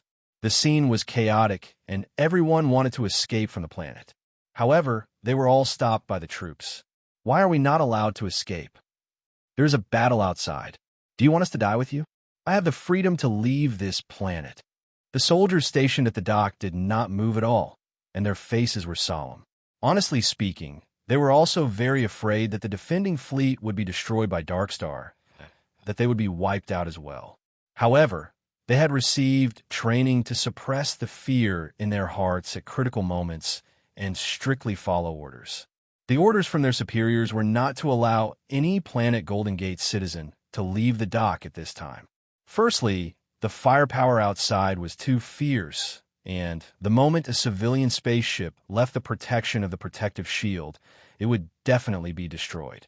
Secondly, the civilian spaceship would disrupt the battle, and if it collided with Ghidorah's fleet, it could cause a chain reaction that could cause the situation to collapse. Furthermore, There might be Dark Star spies who had infiltrated the citizens and were preparing to destroy their defenses from the inside. Thus, although it was too much to forbid the citizens of Planet Golden Gate from escaping, the troops stationed at the dock decided to reduce the risk. Only when the defense line was about to collapse would they bring the citizens to escape. Unable to break through the blockade of the military, many people collapsed to the ground with fear written all over their faces. They regretted not leaving the colonial planet earlier and hiding in the universe. The local galactic news channel of Planet Golden Gate made use of the observation equipment to broadcast the battle outside the atmosphere to the entire star system. The reporter's body trembled, and he suppressed the fear in his heart as he reported with a stutter. The local news quickly spread throughout the galaxy, and many galactic channels broadcasted the situation on Planet Golden Gate. After the tragedy of Long Arc, Darkstar had extended its claws to another planet, and countless organizations in the Shattered Star Ring paid attention to this matter. 2 days ago, Ghidorah had just announced that the mutation disaster had been dealt with successfully. However, this attack was a huge blow to the head, and it brought a new wave of fear to Ghidorah. The battle outside the atmosphere was like a raging fire, and the troops stationed at Planet Golden Gate had already lost close to 200 battleships. They had lost more than 10 Vichy magic shields, and it seemed as though they would be defeated at any moment. A portion of the attacks had already passed through the gaps between the shields, creating mushroom clouds on the surface of Planet Golden Gate. Many of the cities on the surface had activated their protective shields, and they had not suffered any actual damage. However, the moment the fleet outside the atmosphere was defeated, the protective shields of the cities would not be able to last for long. Rows of anti-air railguns extended out from the ground and aimed at the sky. The missile silos were also activated, and the atmosphere was tense. If Darkstar broke through the atmosphere, Planet Golden Gate would have no choice but to launch their final counterattack. However, if even the fleet stationed at Planet Golden Gate was defeated, these defensive measures would only be able to scratch Darkstar's itch. Increase the firepower. They won't be able to hold on for much longer. Degulish observed the situation, and his lips curled up into a cold smile. Right at this moment, the artificial intelligence system of the mothership suddenly sounded an alarm. Warning: a large number of unknown energy sources are approaching rapidly. Number unknown. The moment the alarm sounded, and before Degulish could even react, streams of hyperdrive light could be seen flying over from the direction of U-Barely Hub at the edge of Planet Golden Gate. They came from afar before stopping. Battleships of all shapes and sizes arrived at the scene continuously, forming a massive alliance fleet. Clearly, they were not here to help Darkstar. The exterior of the armor of these battleships was painted with logos. There were more than 10 different logos, indicating their identities. Sky Ring Army, Purple Gold Army, Blades Army, Triumph Legion, they're all super large mercenary groups from the nearby star systems. Degulish's eyes widened, and he was stunned. Wait a minute. Why did this group of mercenaries suddenly appear? Where did they come from? Not only him, but many of the leaders of the other organizations who were watching the live broadcast were also shocked. They sat up straight, and a playful expression appeared on their faces. Ghidorah had actually prepared an ambush? On the flagship of the Sky Ring Army, the leader of the Sky Ring Army, Giraja, ended his conversation with the director of Ghidorah's War Bureau. He turned around and looked at the battlefield on Planet Golden Gate, stroking his steel-like beard as he chuckled. Chapter 552. At the same time, on Blue Star, 2 days ago, the mutation disaster had ended, and the citizens of the world were overjoyed. Looking back at the nightmare of the past half a year, the order and structure of the planet had been overturned. However, the suffering was over, and the refugees had regained the courage to start new. They even had a stronger sense of unity and willpower. The losses brought about by the mutation disaster required a period of time to recover, and the refugees had to adapt to the new environment. The Six Nations and the Sanctuary had many things to do, and most of the refugees had stayed behind. After surviving the disaster, it was time to develop. Bennett had been discussing with his advisors over the past 2 days, preparing to change the direction of development. He would officially turn the sanctuary into a government, expand the territory, build cities, and make the refugees under him his own people. The reformation of the sanctuary had a long way to go. This was the development of the planet aquamarine civilization. If they continued to develop according to common sense, it would take many years for planet aquamarine to be connected to the galaxy. However, with Han Shao around, nothing could be said for sure. Only 2 days had passed, and the Blue Star civilization had just entered the recovery period. Han Shao did not pay attention to it for the time being. His focus was on recruiting players. With the completion of the Blue Star 2.0 main storyline, the next step was to guide the players into the universe on a large scale. 70% of the reason why Han Shao had resolved the mutation disaster in advance was to allow the players to enter the universe earlier and create more profits for the Black Star mercenary. Now that everything was ready, he only needed to inform all the players of the time to leave. At the same time, he would give them a sense of mission and increase the sense of belonging of the players. At that time, he would gather all the players of the Black Star mercenary group and head into the universe together. The core goal would then be completed. With 300,000 to 400,000 players joining the Black Star mercenary group, Han Shao was not prepared to recruit all the remaining players at the last moment. He still needed to maintain the threshold, or it would not be good for the selection of players to join the Black Star mercenary group. Thus, he was not prepared to bring all the remaining players away at once. However, Han Shao would leave behind a channel to join the Black Star's second base, which was located in the Blue Star. He planned to leave behind some mercenaries, some machines, and a few transport ships. As long as the players who were left behind passed the selection process, they would be able to join the Black Star and be sent to the first base. Han Shao planned to use this as a tradition to make the players accustomed to long-term recruitment. Joining Black Star was currently the easiest way to enter the galaxy, so the players would naturally flock to it like a flock of ducks. It was the same for the newcomers who were born in Blue Star in the future. Not only the players, but even the natives of Blue Star were Han Zhao's targets. This piece of fertile land couldn't be planted with only one type of crop. He was leaving behind a bridge for Blue Star to connect to the stars. It was like farming. It was important to pay attention to sustainable development. He couldn't just leave after harvesting one round. These were the plans that had been formulated. The main storyline had just ended, so Han Shao did not immediately implement them. Instead, he gave the players some time to relax. He was also preparing to rest for a few days. However, the news of Dark Star attacking planet Golden Gate had ruined Han Technician's holiday. In the workshop of Black Star Base No. 2, Han Shao stopped repairing the mechanical beast guards and stared at the screen of his communicator. It was the galactic news broadcast. Planet Golden Gate was in danger, and at this moment, more than 10 large mercenary groups had arrived. The originally one-sided battle had turned into a battle of attrition. The attack on planet Golden Gate has indeed happened. It seems like the early resolution of the mutation disaster did not affect Dark Star's plans. They have not given up on their plans. Han Shao heaved a sigh of relief and rejoiced that he had guessed correctly. With his experience in his previous life, Han Shao knew about Dark Star's plans. He did not know the exact timing of each step, but he knew the sequence of Dark Star's actions. The attack on planet Golden Gate was one of the key points of the storyline. Han Shao did not have absolute confidence that Dark Star would act like they did in his previous life. However, after analyzing the situation, he felt that the attack on planet Golden Gate was the main point of Dark Star's plan and would not change. A month ago, when he had provided the sample of the mutation source, Han Shao had told Ghidorah's War Bureau about Dark Star's plans. He had even said that this was a rough guess that he had obtained through analysis and foresight. With the example of Dark Star in his previous life, Han Zhao's reasoning was extremely convincing. Because of the sample, Han Shao had a close cooperation with Ghidorah.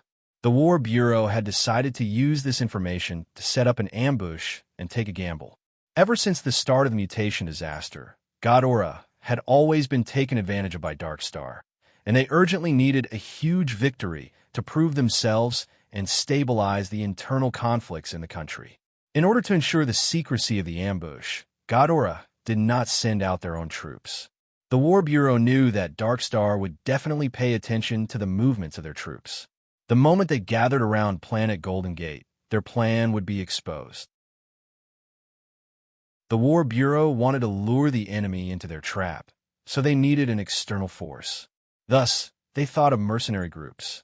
Only large mercenary groups would be willing to accept a war-level employment. The risk was huge, but the profits were also shocking. A single war-level employment was comparable to hundreds or thousands of small-scale missions. Apart from the remuneration, the right to dispose of the spoils of war was also clearly stated in the terms of the employment. Han Xiao had been in the mercenary world of the Shattered Star Ring for a few years, and he had not been there for nothing. As the saying went, love what you do. More than 100 mercenary groups were his collaborators, and they had fought side by side many times. Their relationship was extremely deep, and the name of the Black Star Mercenary Group was not just for show. This time, Han Xiao acted as the broker and acted as the middleman.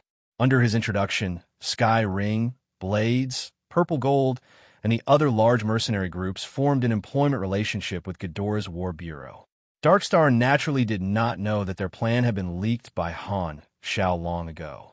They thought that attacking Planet Golden Gate would catch Ghidorah off guard, but little did they know that Ghidorah had been waiting for Darkstar to attack Planet Golden Gate. As the middleman, Han Xiao received a sum of 150,000 anas as a referral fee, which was a sizable sum. Of course, the remuneration of Sky Ring and the other mercenary groups that participated in the battle was extremely high.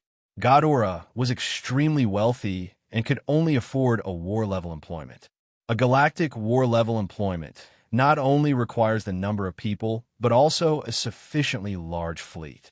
When I lead the players into the galaxy, Black Star will be able to enter the ranks of large mercenary groups. However, the number of battleships they have will be lacking, so they still have to earn money. Han Xiao collected his thoughts and looked at the live broadcast of the battle on the screen. The corners of his mouth curled up slightly, and he walked out of the workshop with large strides. He came to the cockpit of the Blacklight Stealth and knocked on the control panel. "Rista, I need your help." The next second, a figure of light appeared. "Black Star, what do you need me to do? You are an AI life form, and you can move through the quantum network, right?" Rista nodded and said, "This is my way of survival. Even if you use physical means to destroy my body, I can still live in the quantum network. I will get Philip to open up a path for you to head to base number 1. I will get the people from Sky Ring to contact Philip and build a moving path for you. They will think of a way to infiltrate a Darkstar mothership and help you enter the mothership system. I need you to go around or even replace the original AI system and hide inside the Darkstar." Han Xiao said with a deep voice. Rista was a virtual life form that lived in the quantum network. Other than assisting in virtual infiltration, it could also reside in the physical host computer and take over the nest, just like how it had taken over the Blacklight Stealth. The original AI of the spaceship had been torn into data and absorbed by it.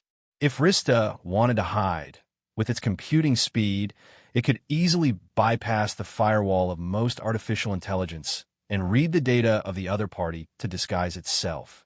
However, the prerequisite was that the target had already opened up a virtual path to the outside world and formed a bridge. Furthermore, the effect of a hardware connection was much better than a virtual infiltration. The Darkstar mothership used the mother AI and could not casually cut off the connection like the child AI. If Rista could trick the mother AI into hiding, he would not be discovered and would be able to access the core database of the Darkstar. Rista said, "I can give it a try, but I have a condition. Speak. I know that you want to borrow my strength to deal with the enemy, and I'm willing to help you. However, I need you to help Erosia recover her memories as soon as possible." "Sure." Han Xiao nodded. He had not deliberately completed Erosia's personal mission, mainly because it was too troublesome to find the location. However, with the help of the players, this matter would be much simpler. After quickly convincing Rista, Han Xiao contacted the Sky Ring Army's Army Commander Guraja, and Guraja gave him face. After discussing the battle plan, Han Xiao knocked on the communicator and said, Philip, connect to the blacklight stealth and open up the data path to base number 1. Okay. Philip controlled 2 bases, and as long as he opened up the path, Rista would be able to instantly cross the physical distance between Blue Star and Golden Gate and appear in base number 1. The path, link, and medium were the key. This was the special characteristic of an AI life form. As long as it was not locked in the virtual world, physical methods would be useless against it. Rista nodded, and the next moment, the figure of light dissipated. It passed through my data path. Han Xiao looked at Gurage's projection and nodded. Then, I'll have to trouble you. Guraja laughed heartily and said, take it as a thank you for introducing us to such a big job. After hanging up, Han Xiao let out a sigh of relief. I wonder if it will work. Planet Golden Gate was not only Ghidorah's ambush, but also his trap. Darkstar appeared and disappeared mysteriously, and Han Xiao knew from the start that the only way to deal with Darkstar once and for all was to lock onto their location. The battle on Planet Golden Gate had reached its climax, and while Darkstar's fleet was powerful, they were unable to gain an advantage in front of the various large mercenary groups. While Darkstar was a terrifying organization, being scary did not mean that they were good at fighting. In terms of combat, mercenary groups were the professionals. This was especially so for large mercenary groups like the Sky Ring Army, which had a good reputation in the Shattered Star Ring. Their combat strength was tempered through blood and fire. Originally, the troops stationed on Planet Golden Gate could only maintain a defensive posture and launch a counterattack when reinforcements arrived. The battle between both parties was intense, and battleships would explode from time to time. Darkstar was caught off guard by the mercenaries and suffered even greater losses. There were even a few times when the Sky Ring Army had broken through their formation and reached a mothership. They crashed in a mothership and boarded it. In the end, the Calamity-grade supers guarding the mothership had to take action and force the enemy to retreat. The situation was evenly matched, but this also meant that Darkstar was at a disadvantage. These damned mercenaries. Degulish was furious, and he looked at the time. In the end, he gritted his teeth and said, we will not be able to destroy Planet Golden Gate before Ghidorah's reinforcements arrive. Pass down my order, retreat. This battle is a failure. After attacking for a long time without success, Degulish could only give the order to retreat. Attacking Planet Golden Gate was originally a blitzkrieg attack, but it had turned into a protracted battle. If the stalemate continued, the risk would only increase. Since they were unable to complete their strategic objective, there was no need to increase their losses. The 5 motherships had suffered some damage, but at least they were not damaged. If they continued fighting, they might not be able to do so. Many of the upper echelons of Darkstar were filled with regret. They did not expect Ghidorah to have learned their lesson. It seemed like they could only follow their leader's plan and deal with the Calamity planets. Darkstar retracted their formation and retreated quickly. The large mercenary groups gave chase for a while before stopping. They were hired to repel the enemy, not to eliminate the enemy. Mercenaries were very pragmatic, and they got what they were paid for. Overtime was not a word that existed in the mercenaries' dictionary.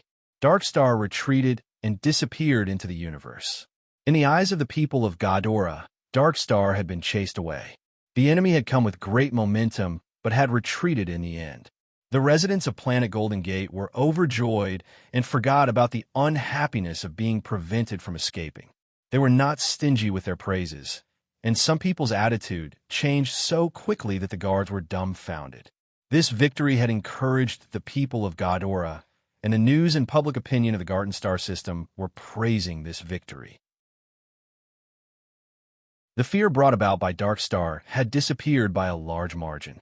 They only needed one victory to remove the haze brought about by Darkstar, and the majority of the people would regain their confidence. This was the reason why the War Bureau had to win this battle no matter what. Han Xiao had been watching the live broadcast of the news and waited patiently. Even when Darkstar retreated, there was still no response from his communicator. Tapping his finger on the table, Han Xiao muttered to himself. The worst outcome would be that Rista would be discovered and could only escape. The mothership's artificial intelligence would not be able to lock down Rista. However, if that happened, they would lose contact with Rista. He was still very concerned about such a good wingman. Let's wait a little longer. Rista should need some time to deal with the artificial intelligence of the mothership. Han Xiao paced back and forth in his room. After waiting for a long time, his communicator suddenly rang. He hurriedly glanced at it, and his brows immediately relaxed. Playing with the communicator, Han Xiao's eyes flickered, and he revealed a smile. Chapter 553. The communicator received a signal from Rista. Rista had infiltrated the AI system of a Darkstar mothership and pretended to have access to it. He was currently cracking the database of Darkstar. With Rista's ability, as long as he successfully infiltrated the database, cracking the database would be a done deal. As long as he hacked into the database, Rista would be able to replace the AI system of the mothership and become a traitor. When the other motherships exchanged data with him, all of their locations would be exposed. For now, he could only expose the location of the mothership that he was hiding in. Darkstar's high stealth and flexibility were the abilities that made people feel helpless.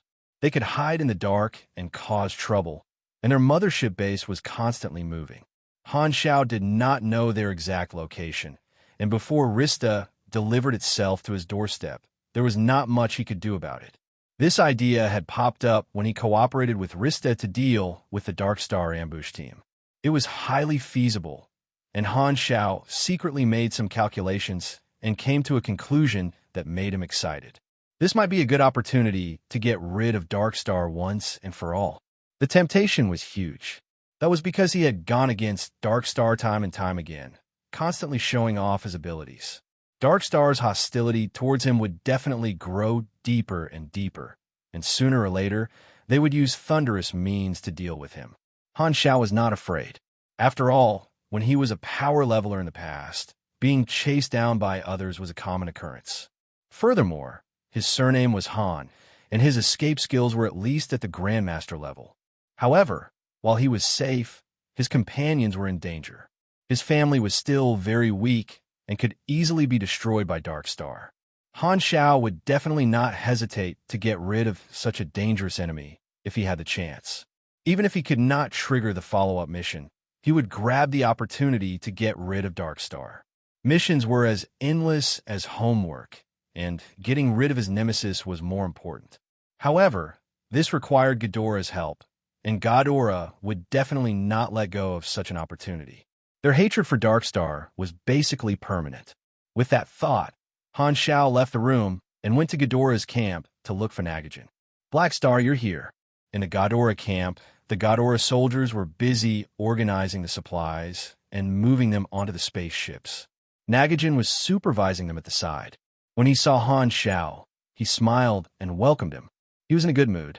Are you guys ready to leave? Han Xiao glanced around. Yes, the Blue Star problem has been solved. Our mission is complete. The escort fleet and our disaster relief team will leave today. Nagajin nodded. With a smile on his face, he patted Han Xiao's shoulder heavily. I still have to thank you. The higher-ups are very satisfied with my efficiency. They said that after this incident is over, they will give me a promotion. It's all thanks to you. Right now, his favorable impression of Han Xiao was at least over 60 points. Han Xiao's contributions had also allowed him to bask in the glory of being promoted and making a fortune. He was beaming with joy. Han Xiao looked around, grabbed Nagajin's arm, and brought him to a more secluded place. I have new information that you guys will definitely be interested in. Help me contact the higher-ups of the War Bureau. More benefits? Nagajin's eyes sparkled. Tell me about it first, so that I can relay it to the higher-ups. Nagajin also lowered his voice. He could tell that Black Star was a treasure. As long as he worked with Black Star, he would be able to share the benefits. Seeing him like this, Han Xiao's eyes twitched. After knowing Nagajin for so long, he knew that Nagajin would not put on a dignified demeanor in front of him. With his favorable impression of him increasing, Nagajin would reveal his true nature in private.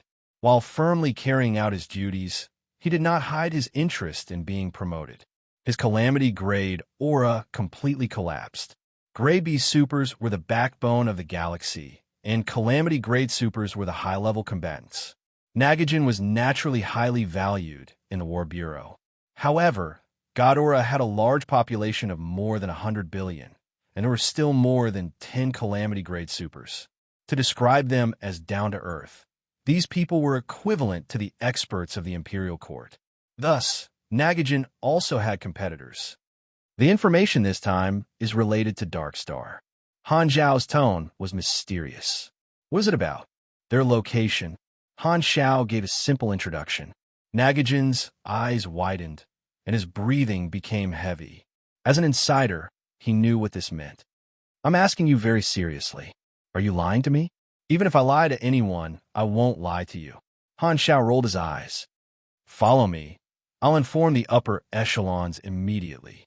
The two of them walked into the secret meeting room and locked the room. Without saying a word, Nagajin took out his communicator and contacted the upper echelons. Very quickly, the call went through. However, it was the secretary of the upper echelons of the War Bureau. Nagajin, the bureau chief, is in a meeting. This is an important meeting held by the highest leader. If you have anything to say, we could talk about it later. The battle on planet Golden Gate had just ended, and the upper echelons of Ghidorah were discussing the aftermath of this matter. I have an urgent matter, Nagajin said. Then tell me first. When the bureau chief is done with the meeting, I'll tell him. Tell him to stop the meeting. This time, it's really big information. Nagajin's tone was excited. Black Star has grasped Dark Star's whereabouts. The secretary's expression changed. Don't hang up, he said. He did not even cut off the call. The two of them watched as he ran into the meeting room. There were many important people in the room. Some of them were real people, while others were remote projections.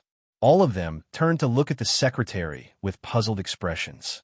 The secretary hurried to the side of the War Bureau chief and whispered the situation to him. The War Bureau chief's eyes widened. He stood up, took out his communicator, and went to the projection of the highest leader to explain the situation to him. The highest leader's expression changed slightly. Without saying a word, he said, "The meeting is over. Those whose names are not called, please take a break." Everyone's pupils constricted. Those who were able to sit at the meeting table were the highest leaders of Ghidorah's important organizations, key departments, and military committees. Almost all of them were national leaders. Even the weakest of them was a senior official in a core department. They basically held the power to make decisions for the entire Ghidorah. If Ghidorah was an empire, then this room would be the heart of the empire. What exactly had alarmed the highest leader to the point that he had to stop the meeting? Even some of the higher-ups had to leave. What exactly was the information that even they could not stay behind to look at it? The higher-ups left the room, leaving only the most important people behind. This was a serious matter. The highest leader had only left behind his most trusted subordinates. Black Star, I'm Ghidorah's highest leader, Serbia V. Ghidorah was a magic-based civilization. Its political structure was similar to that of a magic-based planet. It was not a federal system, so there was no need to talk about democratic elections. The highest leader's name followed the traditional format of ancient kings. The superiority of the purebloods also came from the traditions of the royal family.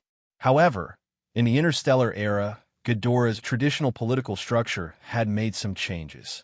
Many departments have been added and removed to make the structure less bloated and more adaptable to the productivity and technological level of their civilization.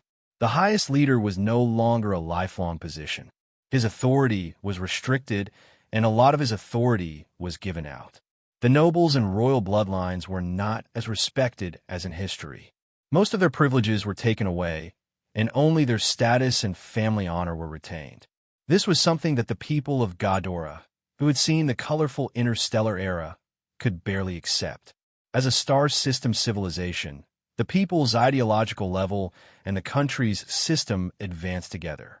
Even if they followed tradition, they would still make appropriate changes.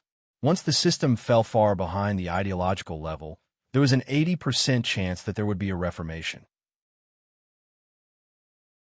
On the contrary, there were many advanced civilizations whose systems were behind the technological level. For example, Harmon's hometown was known for being barbaric. They advocated individual strength and were not very smart. However, this group of muscleheads actually knew how to build spaceships. This was because their ideology was not advanced enough, and they did not start from the beginning. After all, in the interstellar era, there were many successful examples of technology and productivity.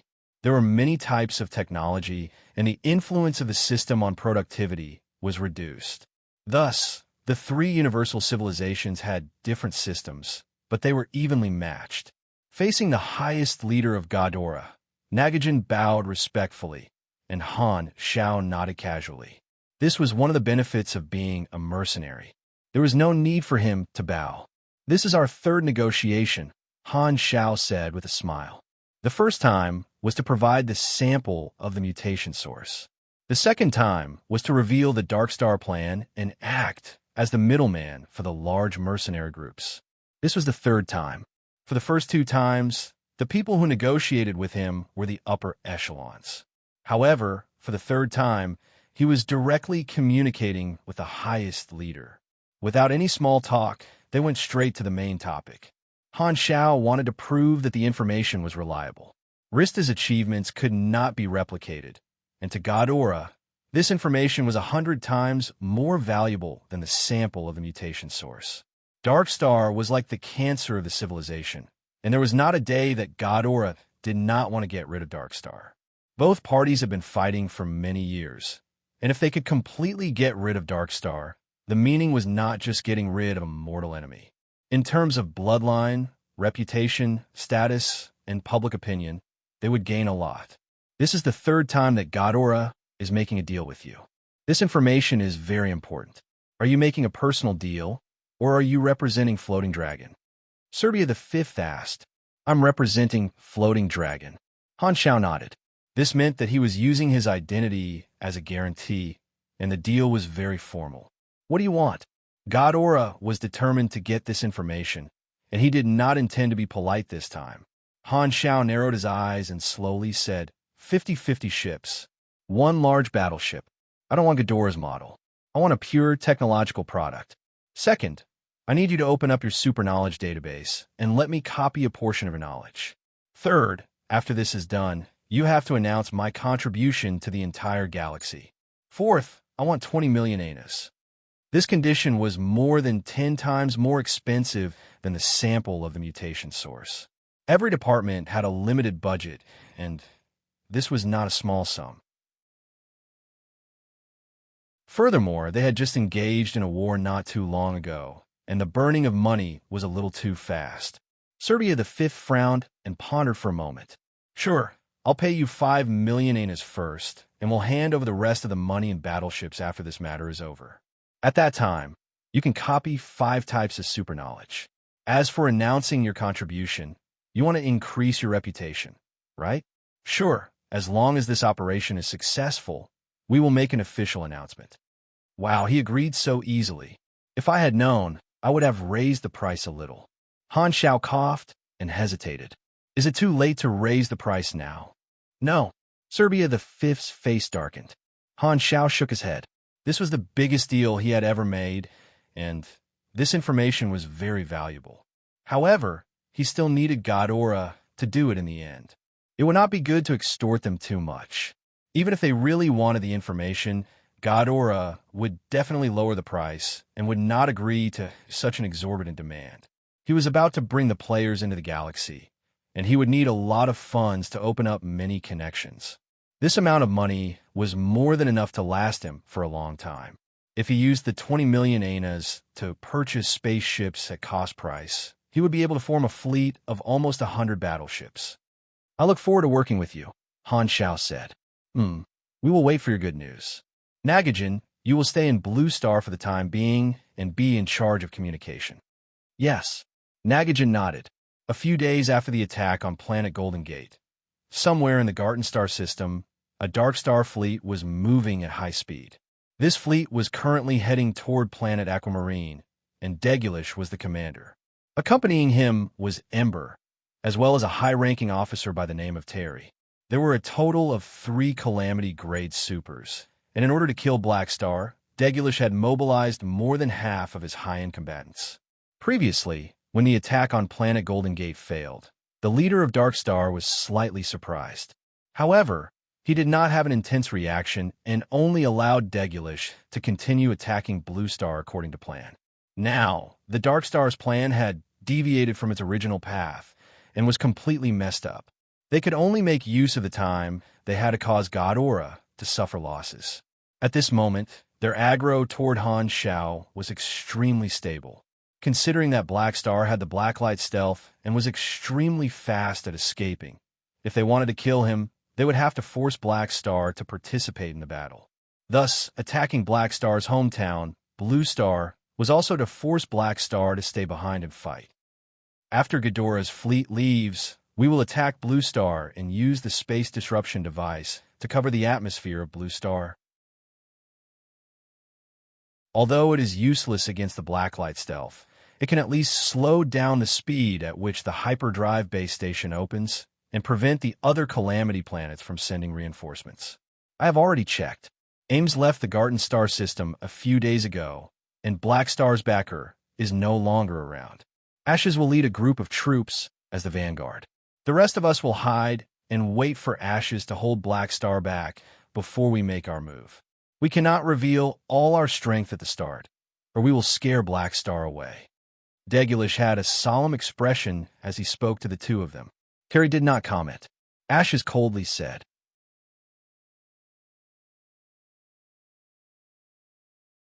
Chapter 554. A new episode of the Galaxy Times was released. As usual, the players on the various forums watched this episode excitedly. 2 familiar hosts appeared in front of the camera and said the familiar opening. Hello, players. This is Galaxy Times, dedicated to sharing first-hand information about the game and protecting your gaming career, the male host said. Based on the reactions of our players' private messages, we have decided to cancel the joke segment. We are a serious news program, and we have always adhered to the principle of reporting with detailed content. We will never use our sense of humor to attract attention. Puffed. The female host solemnly read the script, and as she read, she laughed out loud. Be serious. The male host sat up straight and looked straight ahead. His lips did not even open when he spoke, as if the words were forced out of his throat. Many of the audience were amused, and the bullet screen was filled with comments.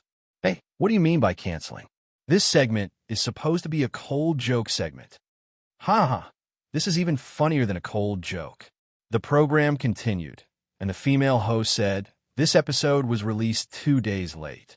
The content was originally to sort out the main storyline missions of the various novice planets in version 2.0, but due to the incident with Blue Star not long ago, we had to change the script. Alright, let's take a look at the content of this episode. This episode of Galaxy Times explained the main storyline of version 2.0 of the various novice planets. At this stage, the main storyline of most of the novice planets was clear, and the players of these planets were participating in it. However, Blue Star was an exception. The reason why the Galaxy Times changed the script was because the mutation disaster had suddenly ended, so they had to change the content they prepared. The players of the other planets were happily going through the storyline, but the main storyline of the Blue Star players was completed early. However, the players of the other planets were envious and jealous. The last segment of the program was Blue Star.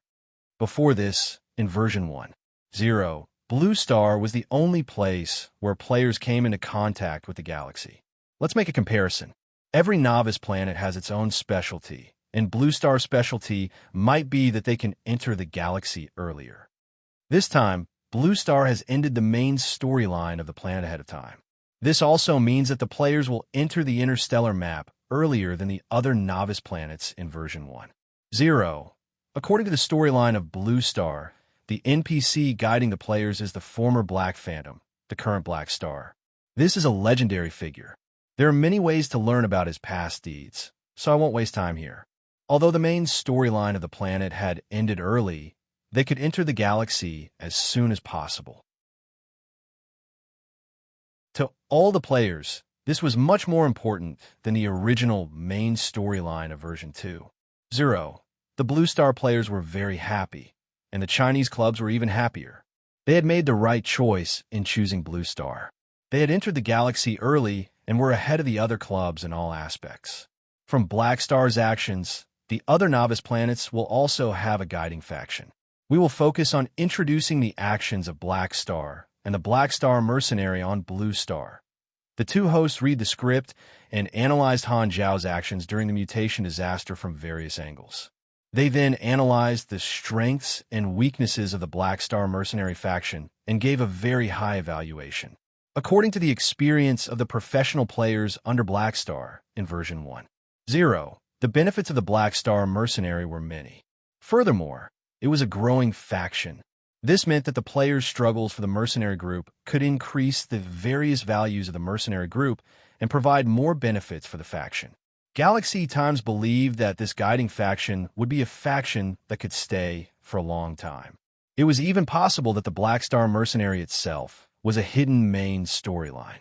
The Blue Star players had already known about this and did not have much of a reaction. On the other hand, the players of the other planet sighed and were envious. Why couldn't they meet such a good NPC? Not bad at all. Han Xiao had also watched this episode. Galaxy Times had a lot of complicated content and was not like Pork Bun, who only collected material to attract attention. However, the audience of Galaxy Times was much wider, and they would only report on him if he did something that had a bigger impact. This had indirectly increased his fame and attracted many players from the other planets. Closing the forums, Han Zhao's attention returned to what was before him. At this time, he was in the sanctuary area outside base number 2. The refugees that Bennett had settled down were no longer just for shelter, but for urbanization. Not long after the mutation disaster ended, some of the strong refugees had already started to make a living. They could no longer be called refugees, but residents. Han Xiao sat at a roadside stall. He had heard that the owner of this stall used to be a high-grade chef who had escaped to the sanctuary. Although the ingredients used were all cheap, the taste was very good. The pot of meat soup was bubbling, and the aroma filled the air. The chef was even using a spatula to cook the meat, and his wife was a helper. She was stir-frying the green vegetables, and the aroma of the food attracted the attention of many passers-by. There was a long queue in front of the stall, and there were people holding bowls and wolfing down the food, almost swallowing their fingers. In the past few months, almost no one had eaten a good meal, and it had been a long time since they had tasted oil. Although the dishes were simple, they were no different from delicacies. These people ate happily. This street was originally a dirty refugee camp, but it was much cleaner now. The atmosphere was no longer oppressive, and the atmosphere was relaxed. Some of the refugees who had decided to stay had taken down their tents and started to build simple houses. The two sides of the street were like construction sites, and everyone was busy. Big sister, this is delicious. On the opposite side of the small table, Aurora was holding a bowl and eating. Her cheeks were puffed up, and she looked a little like a squirrel. Hella ate a few mouthfuls and stopped eating. She reached out to tuck Aurora's hair behind her ears and gently stroked Aurora's back, afraid that she would choke. Han Technician was not so stingy as to go shopping alone. He had asked the two sisters to go out together to inspect the situation in the sanctuary and talk about the Dragon Emperor at the same time. The mutation disaster had ended for some time, and the disaster of Blue Star had been resolved. The Ghidorah fleet guarding outside the atmosphere had already left, but Nagajan had stayed behind to be in charge of communication. Han Xiao estimated that the players had already gotten used to the ending of the main storyline, so he decided to wrap things up and bring the players away. Ames had instructed him to bring the two sisters to Floating Dragon Island, and he informed the two of them in advance. Hella and Aurora did not have any objections. While eating, Han Zhao's thoughts drifted to Rista. Rista had infiltrated one of the motherships for a few days already, but he had not completely cracked the database. However, according to the signal that Rista had sent, he should be done soon. As long as he cracked the database, he would be able to obtain the location of all the motherships. At that time, Dark Star would be finished.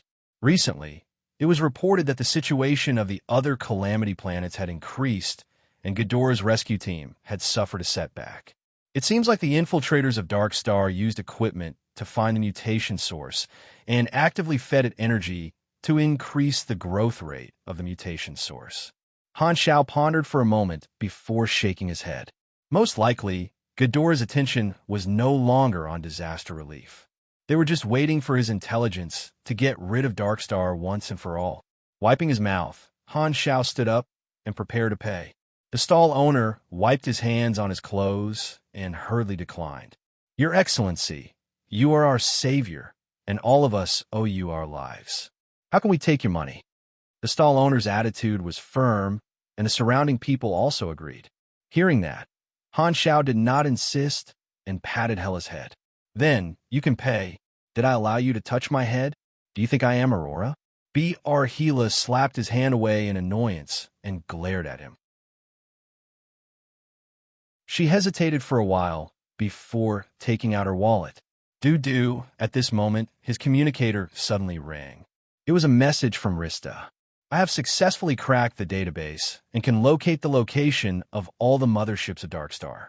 I discovered that one of the motherships is heading toward planet Aquamarine. It is very close, and there are 3 Calamity-grade officers traveling together." Pay attention. Seeing the first half of the sentence, Han Zhao's expression was filled with joy.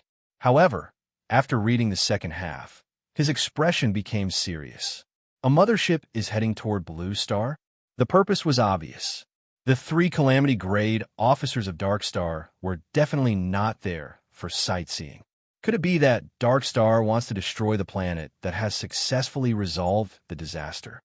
A thought flashed through Han Zhao's mind, and he instantly had a guess that was most likely the case. Most likely, part of the reason was to deal with him. Otherwise, there would be no way 3 Calamity-grade officers would be dispatched. Could it be that Darkstar had noticed his actions? Han Xiao cursed in his heart. Ghidorah's fleet was not around, and his own fleet alone would not be able to stop a mothership. The situation was urgent. He immediately contacted Nagajan and asked for reinforcements. "I have detected that a Darkstar fleet is approaching Blue Star. They are very likely to want to destroy this planet. Hurry and send reinforcements." "What? I will report it immediately." Nagajan was shocked. It was currently the honeymoon period of their cooperation, and Ghidorah would naturally come to help. Han Xiao did not stop there.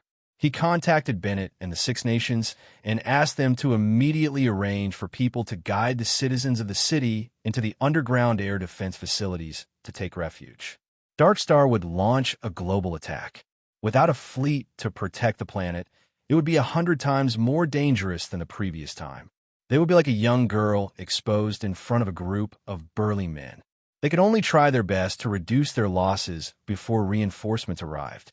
This was Blue Star's greatest danger. Darkstar was an enemy that this planet could not resist. If they were not careful, their civilization would be destroyed, just like Sunil in the past. "What's wrong?" Hela saw Han Zhao's expression and could not help but frown and ask. "A fleet is coming to attack us. Don't stay here anymore. Hurry and take your sister to the base to take refuge.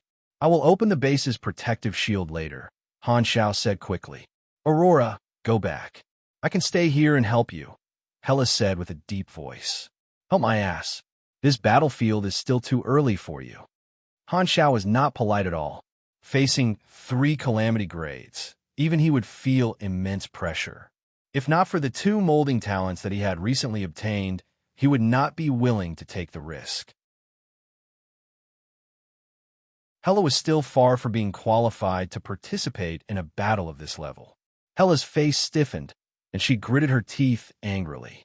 However, she knew that Han Xiao was not someone who liked to be stubborn. If he said that she could not do it, he would definitely be telling the truth. Without hesitation, she turned around and ran toward base number 2 with her sister. With Han Zhao's current status, he could already command the entire Blue Star. When the 6 Nations and Bennett received the news, they were all shocked and immediately mobilized the people to take refuge. The entire sanctuary's alarm went off, and the city became noisy and chaotic. Groups of residents were led to the air defense facilities. The residents on this street also hurriedly moved, and it was extremely crowded. Who? Just as Han Xiao was about to head to base number 2 to take charge of the overall situation, a whistling sound came from the sky. More than 10 Dark Star assault spaceships entered the atmosphere and headed toward the sanctuary. Without saying a word, the spaceship's light cannons fired crazily. Laser beams hit the outskirts of the sanctuary, and dozens of explosions occurred in an instant. Boom, boom, boom. Flames and thick smoke rose into the sky. The sanctuary that was peaceful a second ago was engulfed in the flames of war in the blink of an eye. Not only the sanctuary, but at the same time, the Six Nations were also attacked by other Dark Star assault spaceships. Blue Star was attacked by the enemy. How did they come so quickly? Han Zhao's face was solemn. He knew that this was not good. He had only received the news a few minutes ago, and Blue Star had just started to mobilize the people to take refuge. The enemy had already appeared. Dark Star assault spaceships flew overhead, bringing with them a strong gust of wind. Han Xiao glanced at them, and his eyes suddenly narrowed. Yes, the mothership is not here. These must be the vanguard. We have to shoot down these assault spaceships immediately. Han Xiao quickly contacted the mercenaries in the base to activate the protective shield. At the same time, he activated the surface-to-air electromagnetic railgun and ordered Herluz and the other officers to take the assault spaceships that they had captured in the previous attack to deal with the Dark Star Vanguard. The sanctuary had a protective shield, so the situation was slightly better than the Six Nations.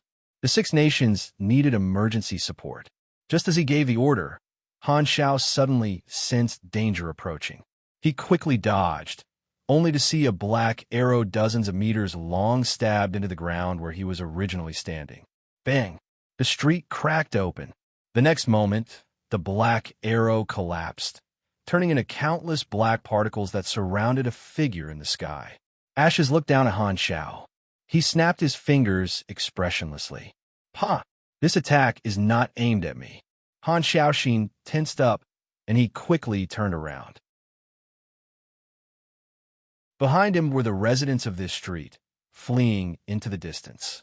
The next moment, a portion of the fleeing people suddenly turned into a pile of dust. The stall owner's family was among them. 1 second, they were still running away, and the next second, they turned into dust. The people who were not hit collapsed to the ground. They were all scared out of their wits, and a warm feeling seeped out from their crotch. This time, Ashes looked down from above and spoke coldly. "Do you remember me, Black Star? Damn it, this guy's Esper ability is too terrifying for ordinary people. I have to hold him back." Han Xiao frowned, retracted his gaze, stared at Ember, and said sarcastically, "You lost to me a few times, of course I remember you. Do you want to taste the taste of defeat again?" Hearing this, anger appeared on Ash's face.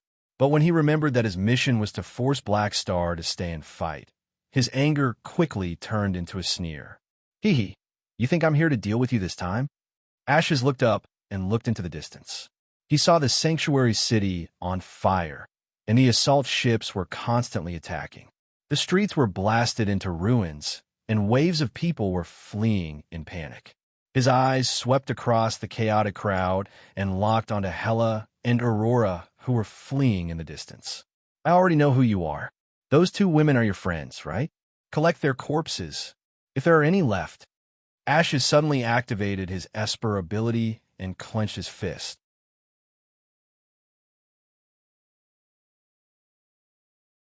Chapter 555 F***CK. Han Zhao's expression changed, and he immediately activated void travel, appearing in front of Ashes in a flash. He did not have time to possess the mechanical suit, so he used his best skill and kicked Ashes in the crotch. Dong! How sinister! Ash's face turned green, and he hurriedly raised his hand to block, almost getting kicked in the groin. At the same time, he flew backward.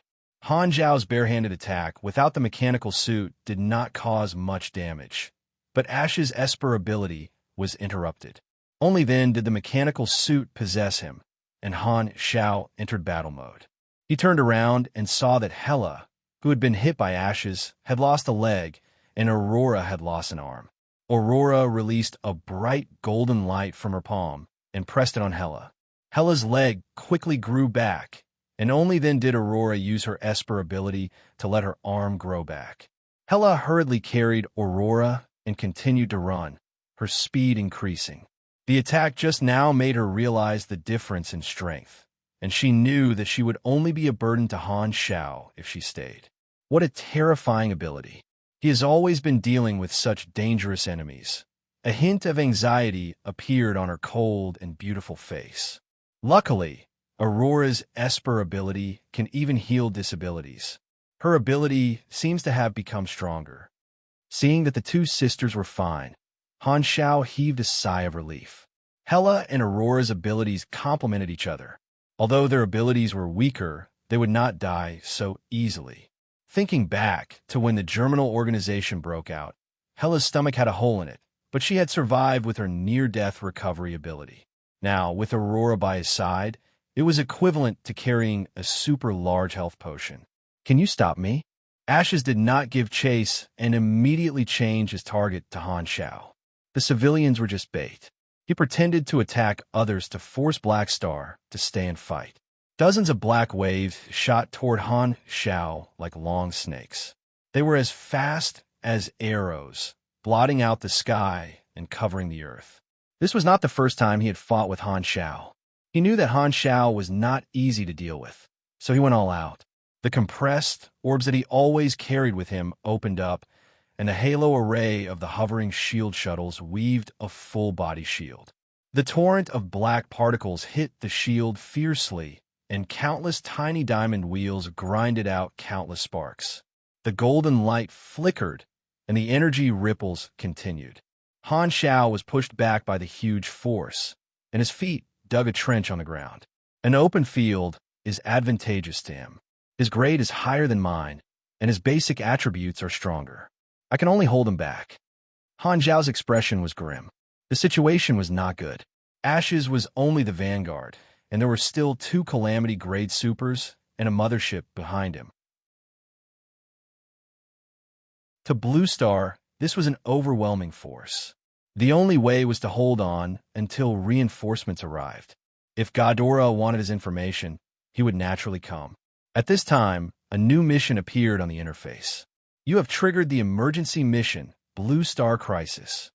Mission hint: Dark Star suddenly launched a large-scale attack on Blue Star.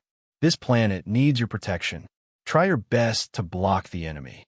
Mission requirements: resist Dark Star forces and protect Blue Star until reinforcements arrive. Current destruction progress: 167/3000, failure condition. Destruction progress reaches maximum mission reward: 62 experience, plus 2 Garden Star System renown, plus 1,506 nations faction favorability. Sudden situations could often trigger emergency missions. Not only Han Xiao, but all the players in Blue Star had triggered this emergency mission. Inside the sanctuary, the players all stopped what they were doing and looked up at the sky in shock. Dark Star assault spaceships were flying across the sky and firing at the ground. The protective shield of base number 2 slowly expanded. At the same time, the railguns extended out and shot out purplish-blue lightning bolts. The spaceships of the mercenary group also rose into the sky and launched their counterattack. Why did the enemy suddenly attack? The players were confused. However, dealing with the enemy was more important, and everyone immediately took action. You have triggered the emergency mission, assassination target. Mission hint: your actions have caused huge losses to Dark Star, and their hatred has accumulated day by day. Finally, Dark Star found an opportunity and sent out 3 Grade A officers to kill you. Mission requirements: you will be surrounded by 3 Grade A supers. Hold on until reinforcements arrive. Failure condition: 1 death. 2. Escape from Blue Star. Mission reward: 1,210 EXP, plus 30 Garden Star System fame, plus 1,000 Ghidorah favorability, plus 1 legendary point. The spaceship has already arrived at my spring, and you call that an assassination? Han Zhao's expression was strange. The mission notification confirmed that Rista's information was correct. Through the detection radar, Han Xiao had a clear view of the situation on the battlefield in the sanctuary. Everyone was quickly organizing a counterattack, so he did not need to be distracted. Han Xiao focused all his attention on Ashes, his eyes sharp. He could only rely on them to deal with the other enemies. He had to stop Ashes, but there would be countless casualties. Dong dong dong. The black particles kept colliding with the shield, almost pressing him into the ground. Han Xiao quickly opened the interface. Without looking at it, he put all the experience he had accumulated into leveling up. In the past month or so, he had not released many new skills and knowledge to the players, and the experience he had earned was not enough to reach level 140. Facing a strong enemy, every bit of strength counted. Just Ashes, a single calamity-grade super, was already difficult to deal with, and there were 2 enemies of the same level in a while. He had to convert all his resources into combat power. His experience was quickly depleted. Virtual Mechanic has been leveled up to LV11, plus 150 energy, plus 3 DX, plus 3 END, plus 6 INT. You have received 6 free attribute points. You have received 1 potential point. The experience points he had accumulated were enough for him to level up 6 times in a row. His total level was now 136. This time, he did not put his free attribute points into intelligence. His intelligence had already exceeded 1,100 points, which was already very high. If it were any other time, he would definitely continue to put all his free attribute points into intelligence. However, now that he was facing the greatest crisis in history, it was not appropriate to continue increasing his intelligence. Han Xiao threw all 36 free attribute points into endurance to ensure his survival. He was very clear that with his current combat strength, even if he used the Mech Legion, it would still be very difficult to defeat a Calamity-grade super. Furthermore, the enemy had 3 Calamity-grade supers, so the only way to survive was to use his own body to tank them. He still had a few more chances to use the Aurora character summon card, and the 2 molding talents that he had obtained from the mutation source were even more important. Under such circumstances, the higher his health, the more effective these trump cards would be. His endurance had increased by a total of 18 plus 36, is equal to 54 points. Using his own template and level conversion, that was an additional 4,752 HP. His health had broken through the 40,000 mark. The higher his level, the greater the difference. Han Zhao's health had increased by 6 levels, which was more than the total health of a level 60 player. A surge of heat spread out in his body. Han Xiao became spirited. His spirit was aroused, and he clasped his palms together. Klala, 8 mechanical hands appeared, turning into drill bits to counterattack, continuously attacking the diamond barrier around Ash's body. Han Xiao bent his legs, and the propellers on his feet exploded, sending out wave after wave of black waves. With a wave of his hands, he threw out a large number of compressed orbs, which turned into various floating cannons, firing an endless rain of bullets at Ashes. The entire street had already been leveled by the shock waves from the battle between the 2 of them, and they could not be bothered to destroy the outer area of the sanctuary.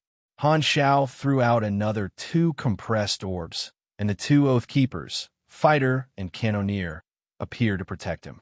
They clashed with the black waves controlled by Ash's time and time again. Bang, bang, bang. The 2 of them were in a stalemate, unable to do anything to each other. Ashes wanted to control the particles to destroy the internal structure of the machines. Han Xiao had been hit by this trick before, so he was already prepared. He released a large number of hovering shield shuttles, covering many machines with simple energy shields to prevent the particles from entering. The 2 of them fought fiercely, like a huge black snake fighting with a steel fortress.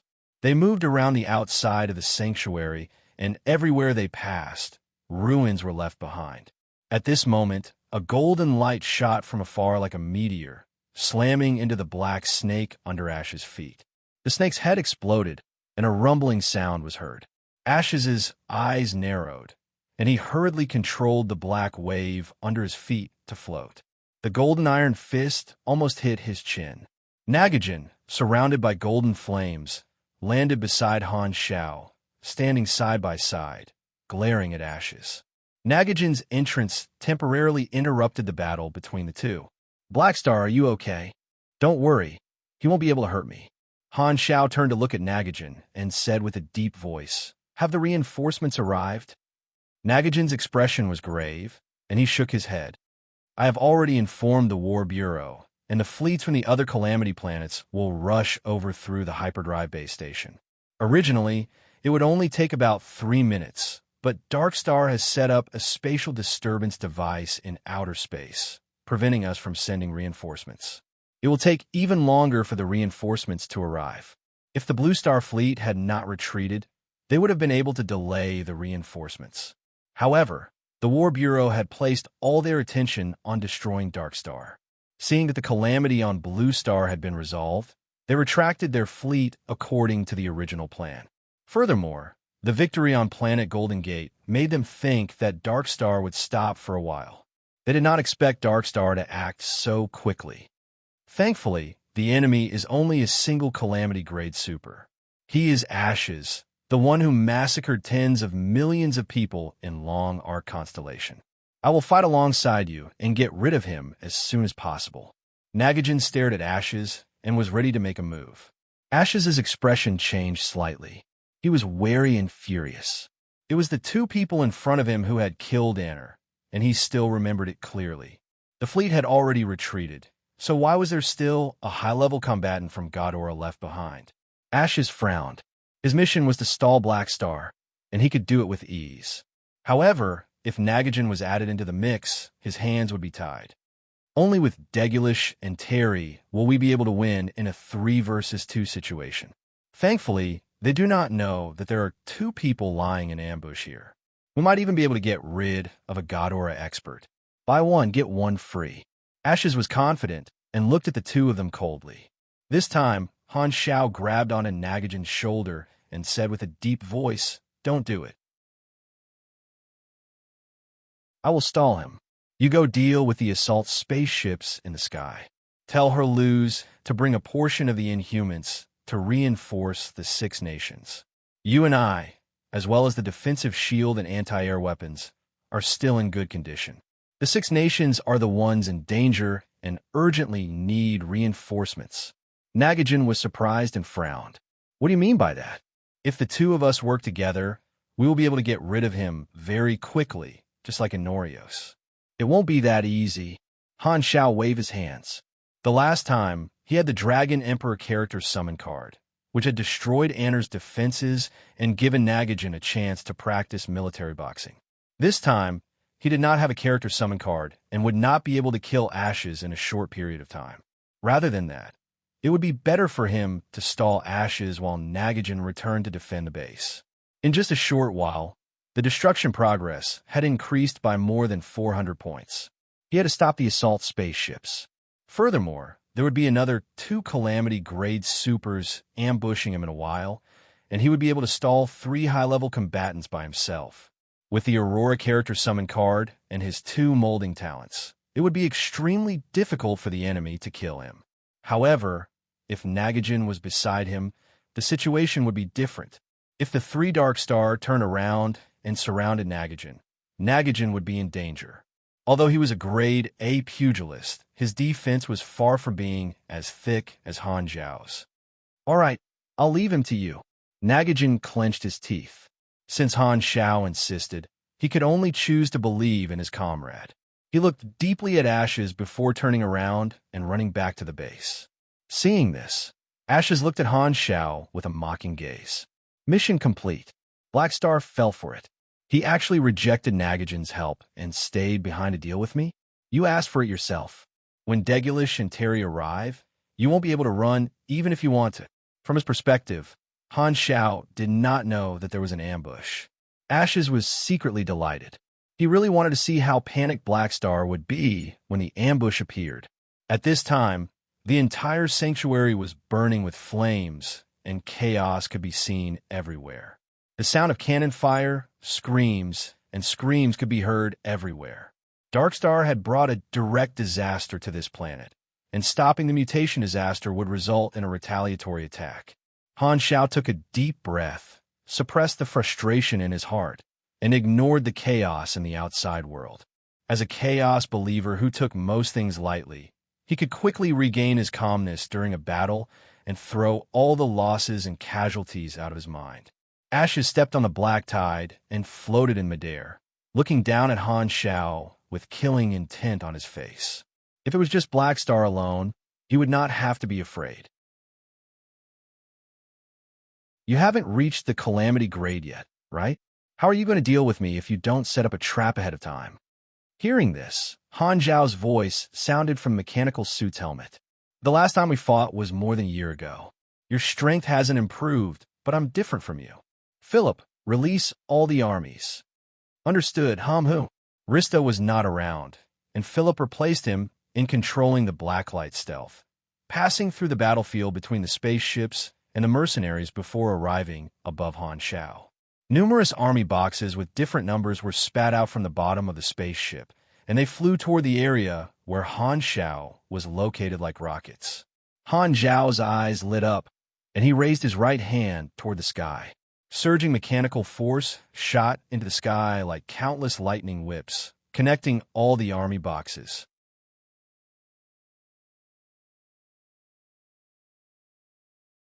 Chapter 556.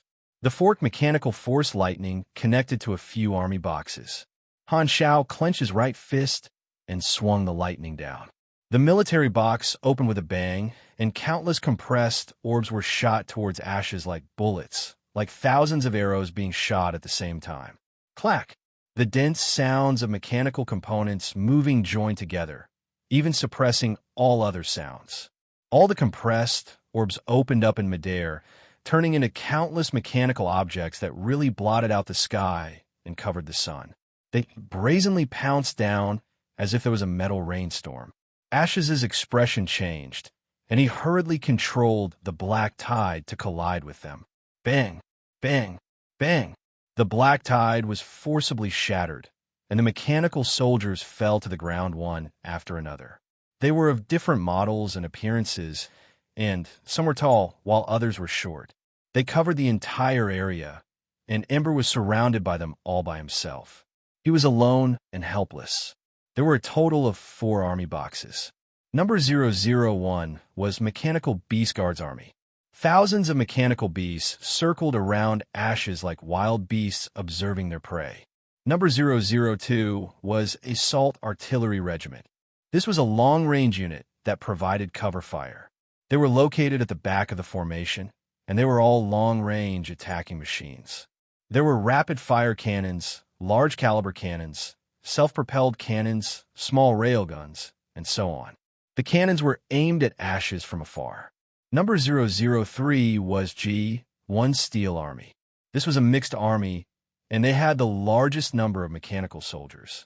They had a total of 6,400 mechanical soldiers. Among them, there was an even larger assault unit. Their armor was extremely thick and reflected a cold metallic luster. They stood at the front of the formation, holding an alloy tower shield that was glowing with energy. There was also a harassment unit formed by the 4th-generation tracked rangers, a rocket-type mechanical assault unit equipped with high-speed thrusters, and an aerial unit that floated in the sky and could launch laser attacks or set traps. Lastly, there was Oathkeeper Personal Guards number 101. Together with the fighter and cannoneer, there were a total of 8 Oathkeepers protecting him. Han Xiao had 4 mech legions. Other than the Oathkeeper, which was an elite unit, the other 3 mech legions used regular models of machinery and used human wave tactics. The numbering of the regular corps was 0, while the numbering of the elite corps was 1. The construction of the army style required a lot of time, money, and energy. To build 4 mech legions, Han Xiao had spent a lot of money.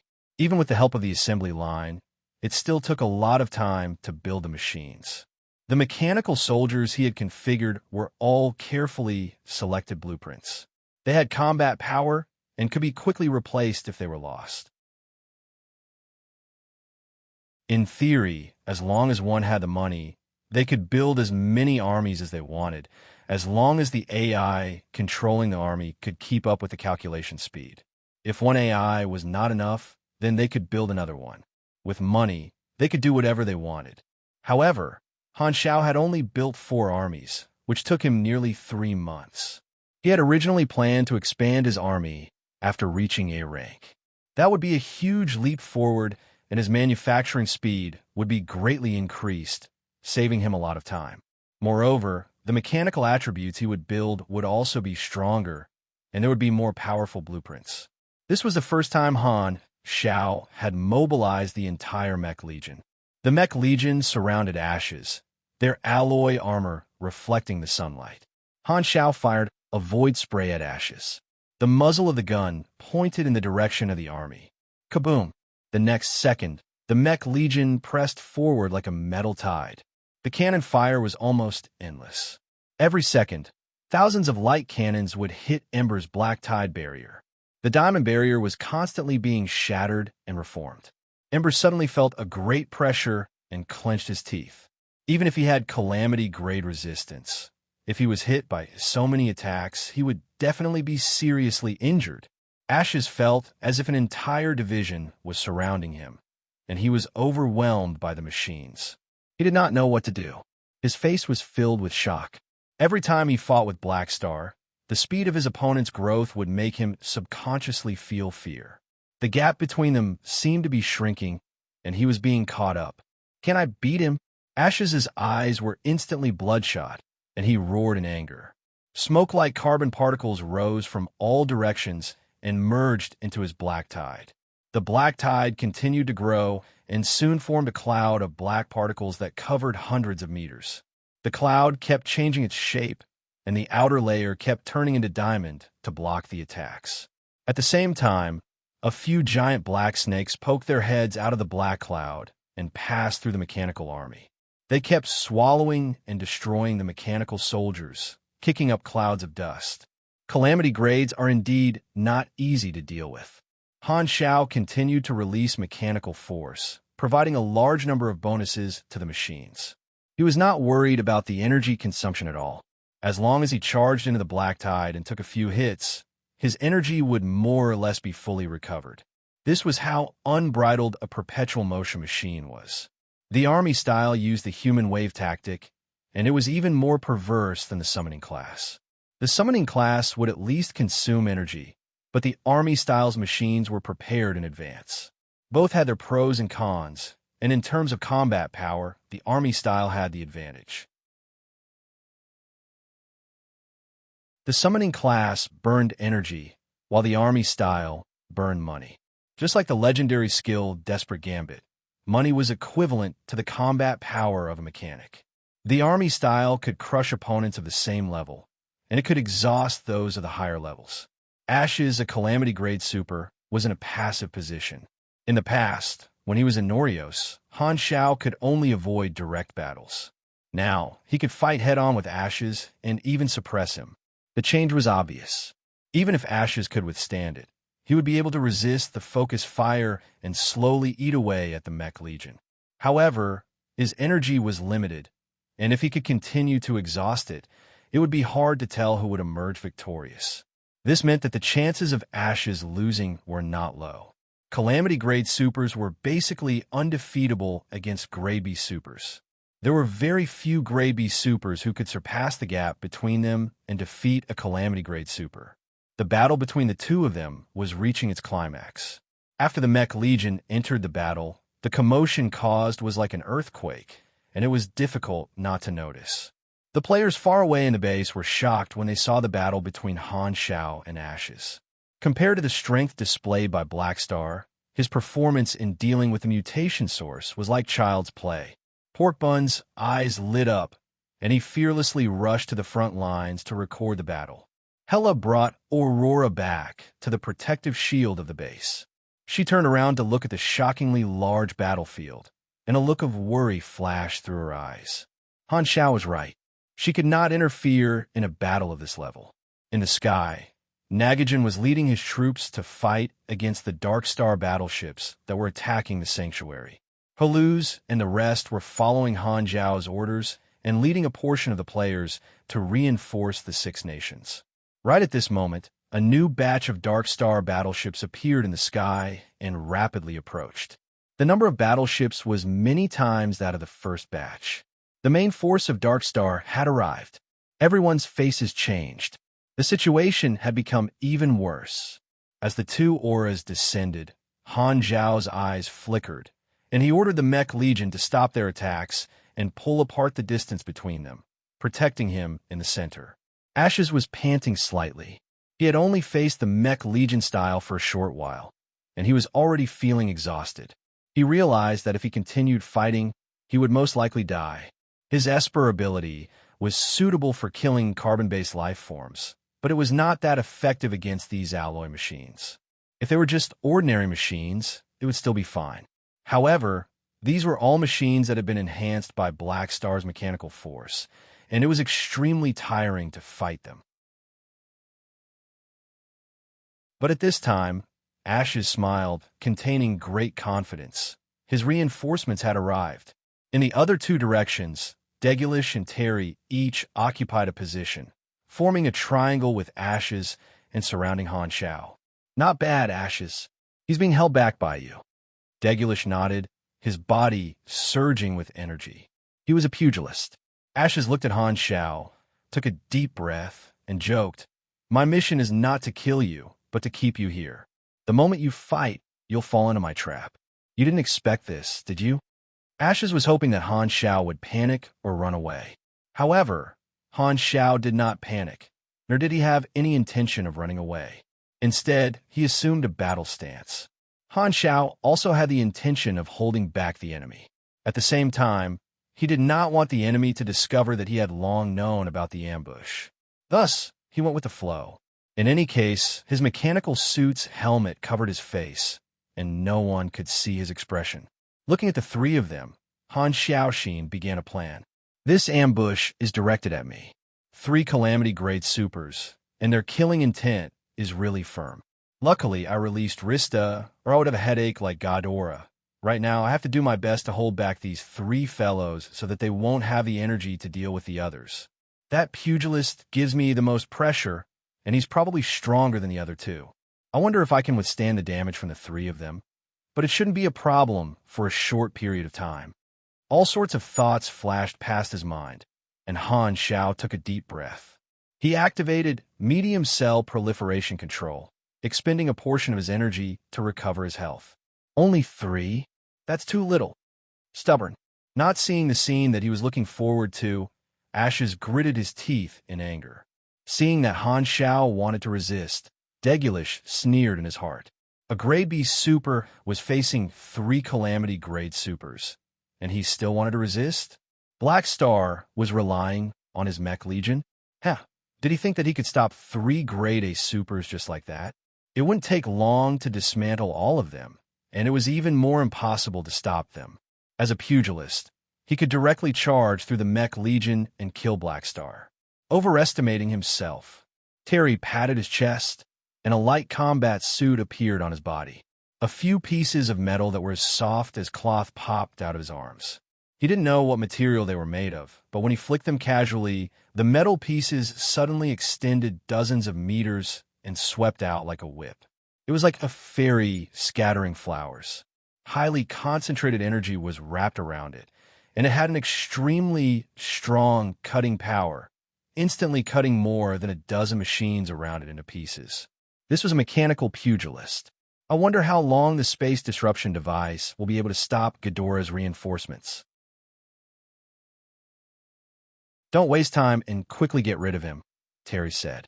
The moment he said that, Ashes, Degulish, and Terry charged into the Mech Legion from 3 different directions. Exploding with all their strength, the mechanical soldiers were sent flying one after another, shattering into parts. The 3 of them instantly cleared a path and headed straight for Han Zhao. 3 powerful auras assaulted his soul, and the mechanical force around Han Zhao's body pulsed nonstop. His eyelids twitched, and his tone was firm. "Come, let's have some fun."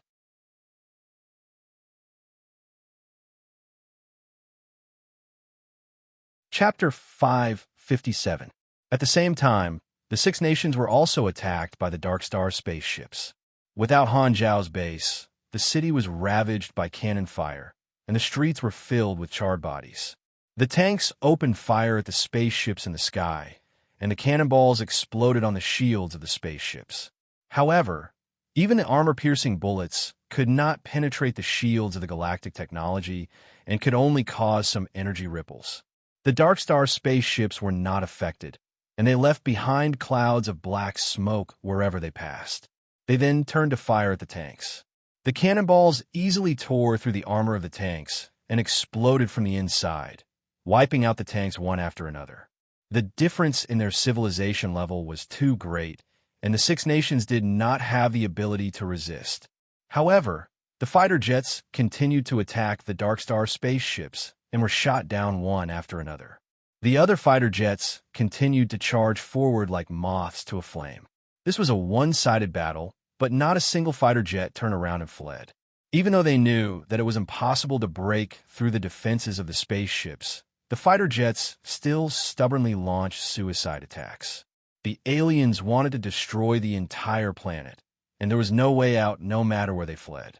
The mutation disaster seemed to have awakened the tenacity of the people of Blue Star, and the soldiers of the Six Nations defended their home without fear of death. Even though they knew that this was akin to a mantis trying to stop a chariot, they still had to resist with all their might.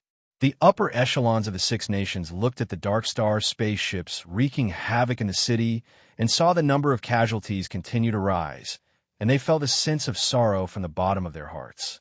They had experienced countless wars in the old era and were already used to it.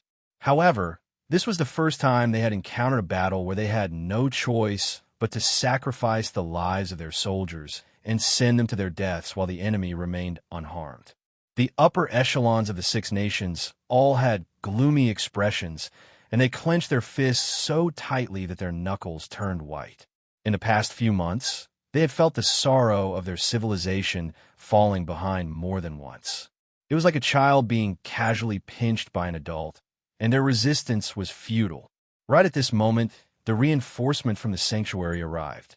The mercenaries had brought many Inhumans, and while there were many enemy spaceships, a portion of them were held back and alleviated the crisis of the Six Nations slightly. Black Star's men are here.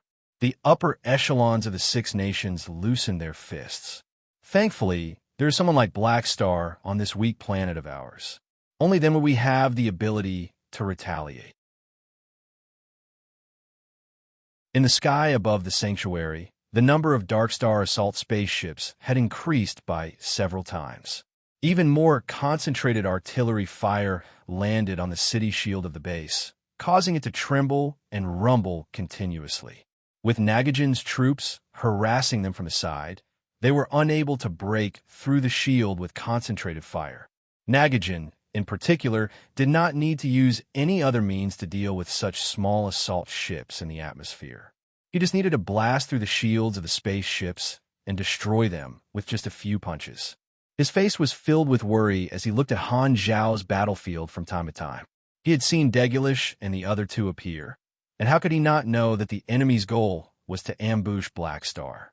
Nagajan originally wanted to turn around and support Han Zhao, but Black Star told him not to do anything through the mech communicator. He also said that he would hold back the three calamities while Nagajan continued to deal with the assault ship. This is crazy. Nagajan did not dare to imagine how Han Zhao was going to hold back the three calamities. Even if it was him, he would be dead for sure. Only when Han Zhao said that he would only call for him if he could not hold on anymore did Nagajan give up on the idea of going over to support him. Previously, he had seen Han Zhao's transactions with the upper echelons and knew that this mercenary was very realistic. He would definitely not do something that would definitely kill him. He definitely had confidence in himself, so he could only suppress his worry, even if he did not understand how Han Zhao was going to hold back the three calamities. Inside the shield, countless residents looked up in fear at the shield that seemed like it would collapse at any moment. This was the last barrier to protect them, and everyone was trembling in fear. They could not help but pray. A portion of the assault ships sent in ground troops, preparing to pass through the shield from underground. With the charge of hundreds of thousands of players, the ground troops sent in by Darkstar were instantly drowned in the sea of people, not even causing a ripple. With hundreds of thousands of supers, and all of them undying, this kind of strength caused Darkstar to give up on the ground attack. Darkstar's ground troops hugged the hatch tightly and refused to leave the ship. Damn it, it's so good to stay in the sky. I don't want to go down and die. Darkstar's troops could not be bothered to deal with these undying enemies and focused on attacking the city. Only a small portion of the long-range players were able to attack the spaceships in the sky. The majority of the players could only put their hands on their hips and watch helplessly. Those who had nothing to do had already turned on the recording function. However, this portion of players quickly found something to do and turned to look at Hanjiao's battlefield. Boom, boom, boom. Degulish's fist pierced through a mechanical shield soldier of the G-1 Steel Army, and his pugilist flame shot out, destroying dozens of mechanical constructs around him. Terry spun like a top, and his killing range was more than 100 meters in diameter. All the mechanical soldiers within this range were sliced apart. With his two companions suppressing the firepower, Ashes exploded with even greater killing power. The black tide swept through the ground like an ocean, swallowing groups of mechanical soldiers in a large area. He alone destroyed 2,000 mechanical soldiers. The combined attack of 3 Calamity-grade supers had a shocking destructive power. In just a short while, the Mech Legion had lost a third of its members. My Mech Legion is barely enough to deal with 3 Calamity-grade supers. Hanjiao's expression was heavy. This degree of loss was within his expectations. Calamity-grade supers were not easy to deal with, and with his current mechanical capabilities, he would need to sacrifice tens of thousands of cannon fodder to whittle down the energy of an ordinary Calamity-grade supers. This also depended on the opponent's ability. If it was like Anner, who had a large area of effect, it would be even more difficult to deal with. Thankfully, Ash's Esper ability was more suited for dealing with carbon-based life forms. While he had both offense and defense, his energy consumption was also high. Degulish was a pugilist, and he had high burst power and endurance, but he did not have an area of effect. Terry was a mechanical pugilist, and the Mech Legion was still able to suppress them, making the 3 of them take a longer time to reach him. However, after dodging for a while, Hanjiao was still caught in the crossfire. Surrounded by close combat, he was forced into a passive position. Degulish and Terry were both proficient in close combat, and their attacks were like a storm. Hanjiao could only defend, and his shield was frequently shattered. His hovering shield shuttle was cut in half, and his mechanical arm was also hammered into scrap metal. Relying on his mechanical suit and his physical body to tank, his health dropped bit by bit. With the focus fire of the Mech Legion, Ashes had no choice but to control the black tide to surround everyone and block the attacks, allowing his 2 teammates to focus on Hanjiao. The black tide separated the Mech Legion from Hanjiao, with the Mech Legion on the outside and Hanjiao on the inside. The Mech Legion wanted to charge through the black tide to help Hanjiao, but they were all blocked by Ashes. As the Mech Legion was reduced by a third, the pressure on him was greatly reduced, and he even had the time to occasionally attack Hanjiao. Only 8 of the Oathkeepers remained by Hanjiao's side, assisting him in battle. However, they were destroyed one after another. The Oathkeepers were elite machines, and under the buffs of Hanjiao, they had the ability to fight against Grade B supers. However, their opponents this time were Calamity-grade supers, and 3 of them at that. Bang! The abdomen of the last Oathkeeper was shattered by Degulish's kick, and its parts fell to the ground like intestines. Following which, Degulish grabbed its head and pulled it out forcefully. In an instant, oil splattered everywhere, and the neck was still connected to some tendon-like wires. What other helpers do you have? Call them all out. Degulish threw the head of the Oathkeeper away, his voice filled with killing intent and rage. The 8 Oathkeepers all fell, and Han Xiao half knelt on the ground, coughing nonstop. There were many damaged parts of the mech, and sparks were leaking out. Everyone was surrounded by the black tide, and the mech legion were all blocked outside, constantly being destroyed by ashes. Han Xiao took a deep breath and checked his status. His HP was still around 82%, but his energy had just recovered. The mech had blocked even more damage, and its durability was only left with 8%. Indestructible fortitude had been triggered, reducing even more damage. However, only damage to the body could trigger energy absorption. The Void Dragon mech was a good item, and he had used it for a long time. Even now, it could still keep up with his level. Han Xiao did not want to lose this mech. Seeing that the durability of the mech was almost depleted, Han Xiao hurriedly kept the mech, exposing his body to the 3 Calamity Grade Supers. Only then were the 3 of them able to see Han Xiao's face. "You're finally willing to come out from this shell." Ash's lips curled up. A mechanic giving up on the mech and exposing his body meant that he had been forced into a dead end. "Stop talking nonsense and quickly kill him." Terry's face was filled with impatience. He shook the metal piece, and it turned into a hard blade with energy wrapped around it. At this moment, Han Xiao straightened his body, and there was not much nervousness on his face. This calm expression made Degulish and Ash's frown. "Don't be too happy. The battle has only just begun." As he spoke, Han Xiao raised his foot and stomped down. Endless mechanical force spread out from where his foot landed like a gigantic lightning spider web, easily passing through the black tide and covering the entire battlefield. The abandoned parts on the ground were connected by electric snakes, making sizzling noises. The next moment, countless abandoned parts floated into the air, and the distorted metal pieces regained their shape under the effect of the mechanical force field. They quickly reassembled and turned back into their original mechanical soldiers. More than half of the 1/3 of the mech legion had been recovered. Within the black tide, the 8 Oathkeepers stood up once more. One of the Oathkeepers twisted the head that it had just installed, and with a click, it adjusted its position. Waste modification. The destroyed mech was instantly pulled back up. Looking at the 8 Oathkeepers surrounding Han Xiao, Degulish's face instantly turned dark. This fellow really has a lot of tricks up his sleeve. Terry clicked his tongue. "That's useless. Without the mech, he's dead for sure," Degulish said angrily. Ashes coldly snorted. With the number of his army recovered, the pressure on him increased, and he could not divert his attention to deal with Han Xiao. He could only focus on dealing with the mech legion and leave Han Xiao to his 2 teammates.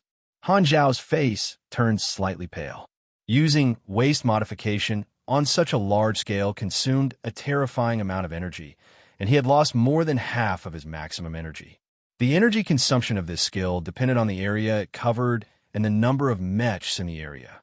At the same time, there was a coefficient of 0x, where x was a variable. After multiplying it, it would be the exact amount of energy consumed. The higher one's level was, the smaller this coefficient would be. This meant that the higher one's level was, the lower the energy consumption of waste modification would be. Boom, boom, boom. The next second, Degulish and Terry charged forward once more, unleashing a torrential barrage of attacks. The battle began once more. Their fists landed heavily on their bodies time and time again, and the metal blades slashed open wounds on their bodies. Without the bonuses of the mech, Han Xiao became even more passive. He was constantly struck, and blood spurted out from his mouth. It looked as though he was at the end of the road. The attacks of the 2 Calamity Grade Supers were extremely powerful, and they dealt at least a few thousand damage every second on Han Xiao's body. After fighting to his heart's content for a long time, Degulish finally realized that something was wrong. Wait a minute. This fellow had spurted out a few liters of blood.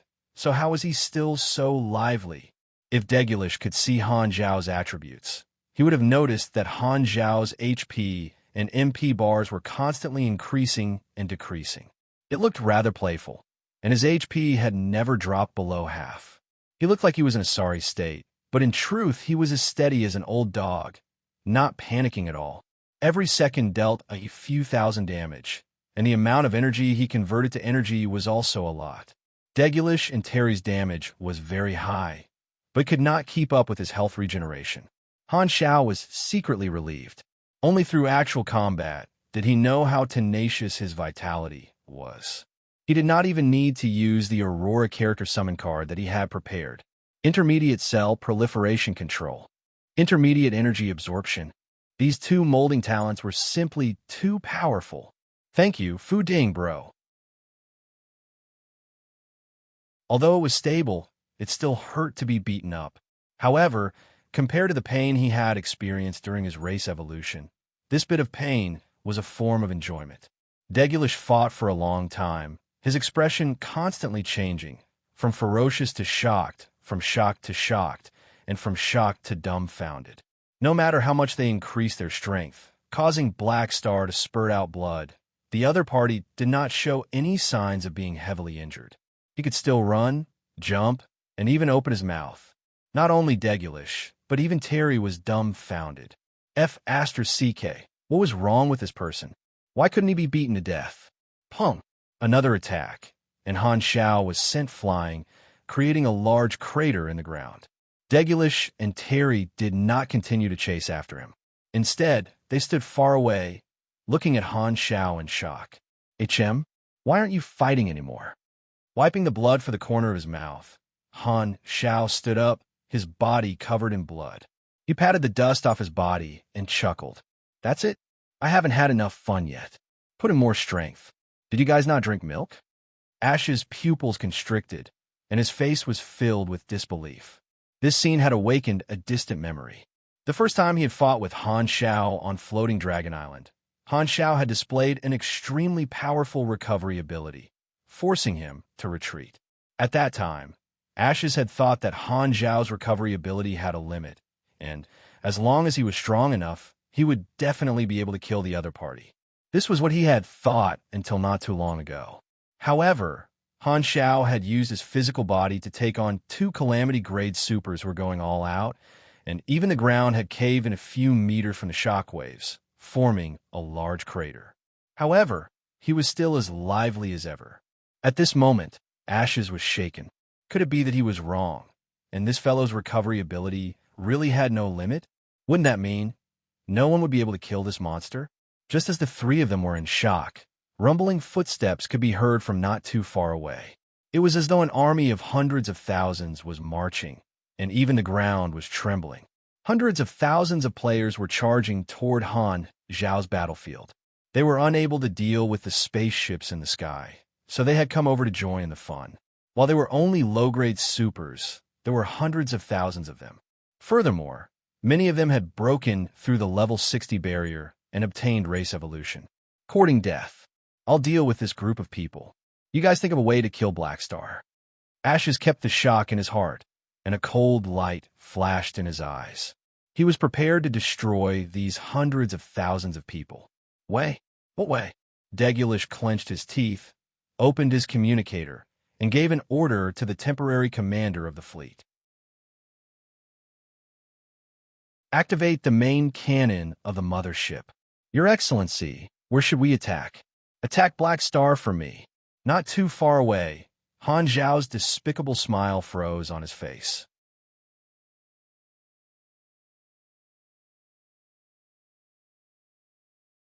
Chapter 558. The main cannon of the mothership. Han Xiao immediately became nervous. The power of the main cannon was far greater than that of a normal battleship's laser cannon. With the size of the Dark Star mothership, a single shot from it would at least create a crater on a planet. Using it to deal with him alone was like using a cannon to kill a mosquito. Did I push Degulish too hard? Han Xiao could not help but reflect. If he had known earlier, he would have held back. He would have screamed out loud and pretended that Degulish's attack had dealt him a huge amount of damage. No matter what, the other party had at least tried his best. If he did not react at all, it would be too hurtful to the other party's pride. The other party was a calamity grade, after all. How could he not care about his face? Han Xiao could not say for sure how much damage a single shot from the main cannon could deal to him. While his tankiness had already been proven in battle, facing a galactic weapon on the level of a mothership's main cannon, he did not have much confidence in his heart. The nemesis of a fast recovery speed was an explosive damage output. For example, Aim's unreasonable toss of floating Dragon Island. As long as the damage exceeded the recovery speed, he would be dead meat. The main cannon of the mothership was clearly in the category of high damage. While it was far from being on the level of a Star Destroyer cannon, its power was still very high. If an ordinary Calamity grade did not use their abilities and only used their energy to defend, they would most likely be smashed into pieces after taking a single shot from the main cannon. If they were lucky, they might even be able to leave behind some charred meat. As such, only an idiot would stay behind to take the hit. Han Xiao did not say anything and put on the Void Dragon mechanical suit, which had recovered some durability, and flew into the sky. The Blacklight stealth swooped down, preparing to assist Han Xiao. Stay behind. Ashes could not be bothered with the players approaching him. With a wave of his hand, the black tide turned into countless hands that grabbed at Han Xiao. However, the speed of the black tide could not compare to the speed of the Void Dragon mechanical suit. Just at this moment, veins popped out on Degulish's forehead as he stomped on the ground, cracking the ground in a radius of several hundred meters.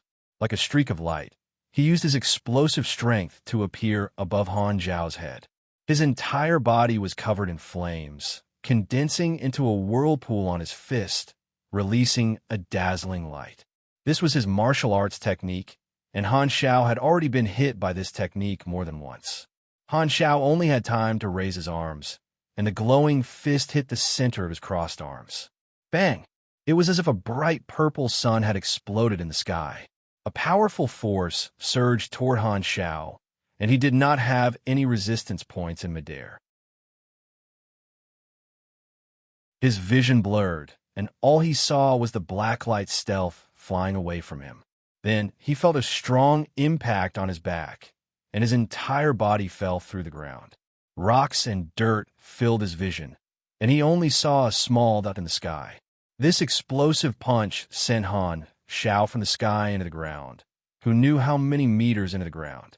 His arms were in pain, and a bone fracture status appeared on his interface. Han Xiao sighed inwardly at the strength of a Calamity-grade pugilist's fist. At the same time, he circulated his energy to proliferate his cells, rapidly repairing the damage.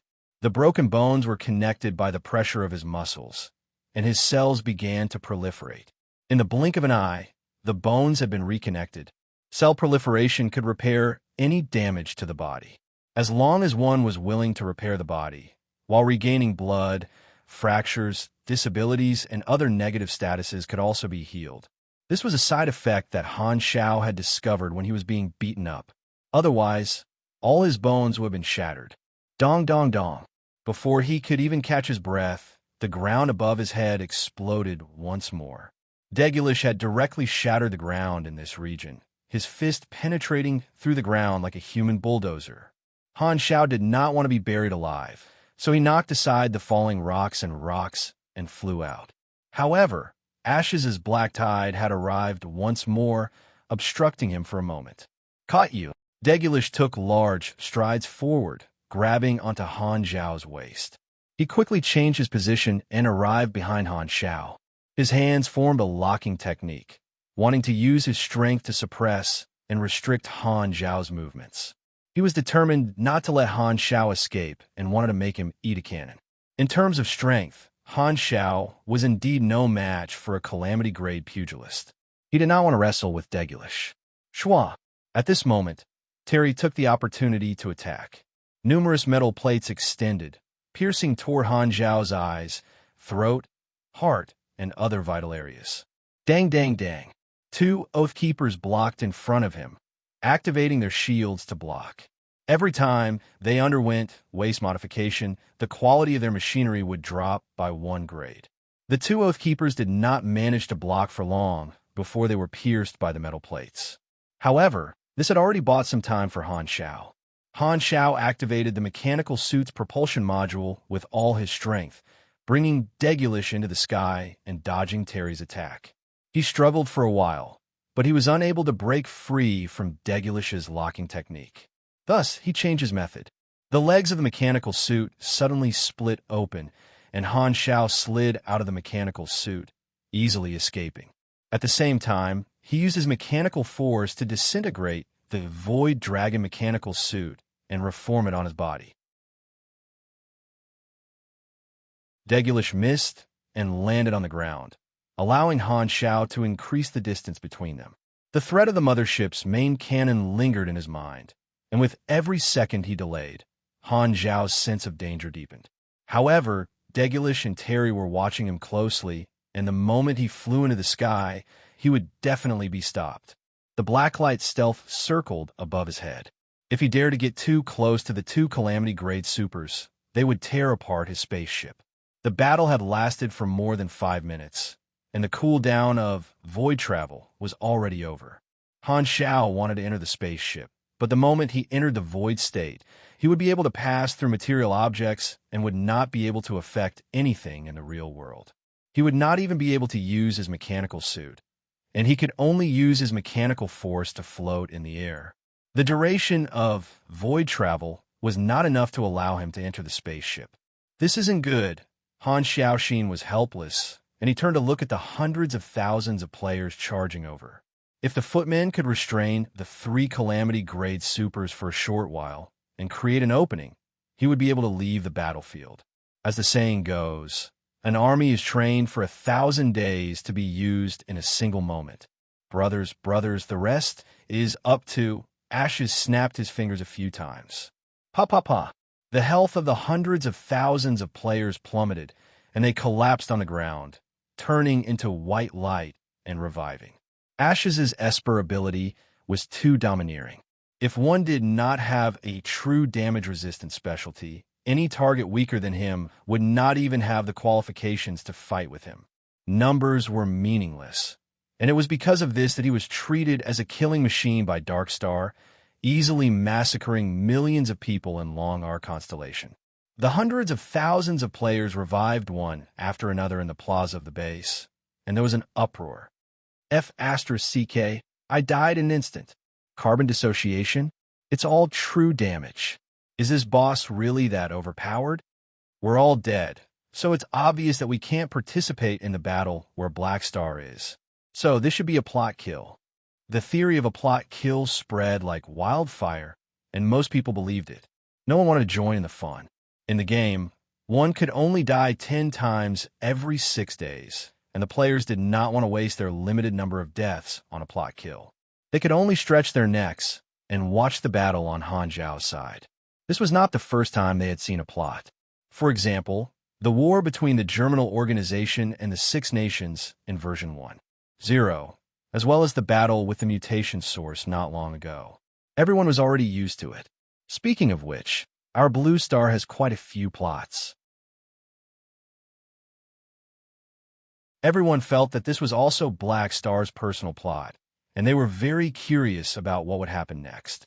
In the eyes of many players, the sudden crisis that Blue Star was facing was a sign that they were about to leave the novice planet. It was a plot event. As the leader of the guiding faction, Black Star would most likely be the leader of their faction for a very long time in the future. Thus, many players believed that Black Star would most likely shine in this matter and leave a deep impression on them. However, they did not know what would happen exactly. Seeing the hundreds of thousands of players die at the same time, Han Zhao's mouth could not help but twitch. TSK, I can't count on these players. The level of a Calamity-grade super is too high. Degulish and the other two surrounded Han Xiao in a triangular formation, but they did not surround him. Instead, they opened up a small distance. The three of them did not want to let Han Xiao escape, but they were also unwilling to be dragged along by Han Xiao. The cannons did not differentiate between friend and foe. Rista, can you stop the mothership in outer space from firing its cannons? Han Xiao softly asked from within the mechanical suit's helmet. I have no choice. I infiltrated another mothership and can only help you check the situation. Not good. The main cannon of this mothership is about to finish charging and the target has been locked onto. You have roughly 6 seconds left. Rista's voice reverberated within the mechanical suit's helmet. Looks like I won't be able to dodge this cannon. Come on, I can hold on. Han Xiao could only encourage himself. He threw down a few compressed orbs, which turned into layers of alloy shields, and covered himself within. This was a portable defensive fortress that was specifically used for defense. It did not have any other effect other than being tough enough. Following which, the remaining mech legion began to move, charging toward Han Xiao. One by one, they pounced on the fortress and used their bodies as shields. At the same time, they opened their shields and faced the sky. Degulish and the other two did not want to get close to the range of the mothership's cannons. As long as Black Star was unable to escape, the three of them turned to attack the mech legion that had gathered in all directions. Mechanical soldiers fell one after another, and only a portion of them managed to pass through the gaps between the attacks of the three of them and arrived beside the fortress. The defensive line formed by the mechanical soldiers became thicker and thicker. The remaining hovering shield shuttles and mechanical arms also flew into the sky and opened their shields.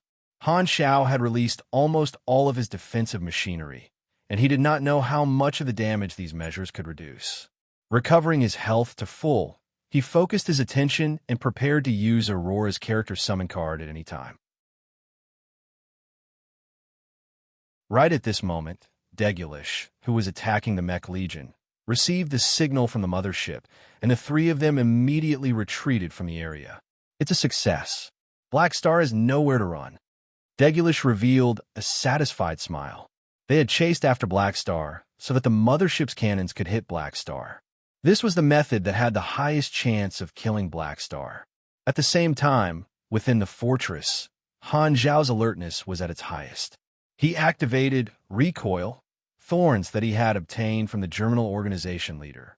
This skill could reduce the damage of the next attack by 30%.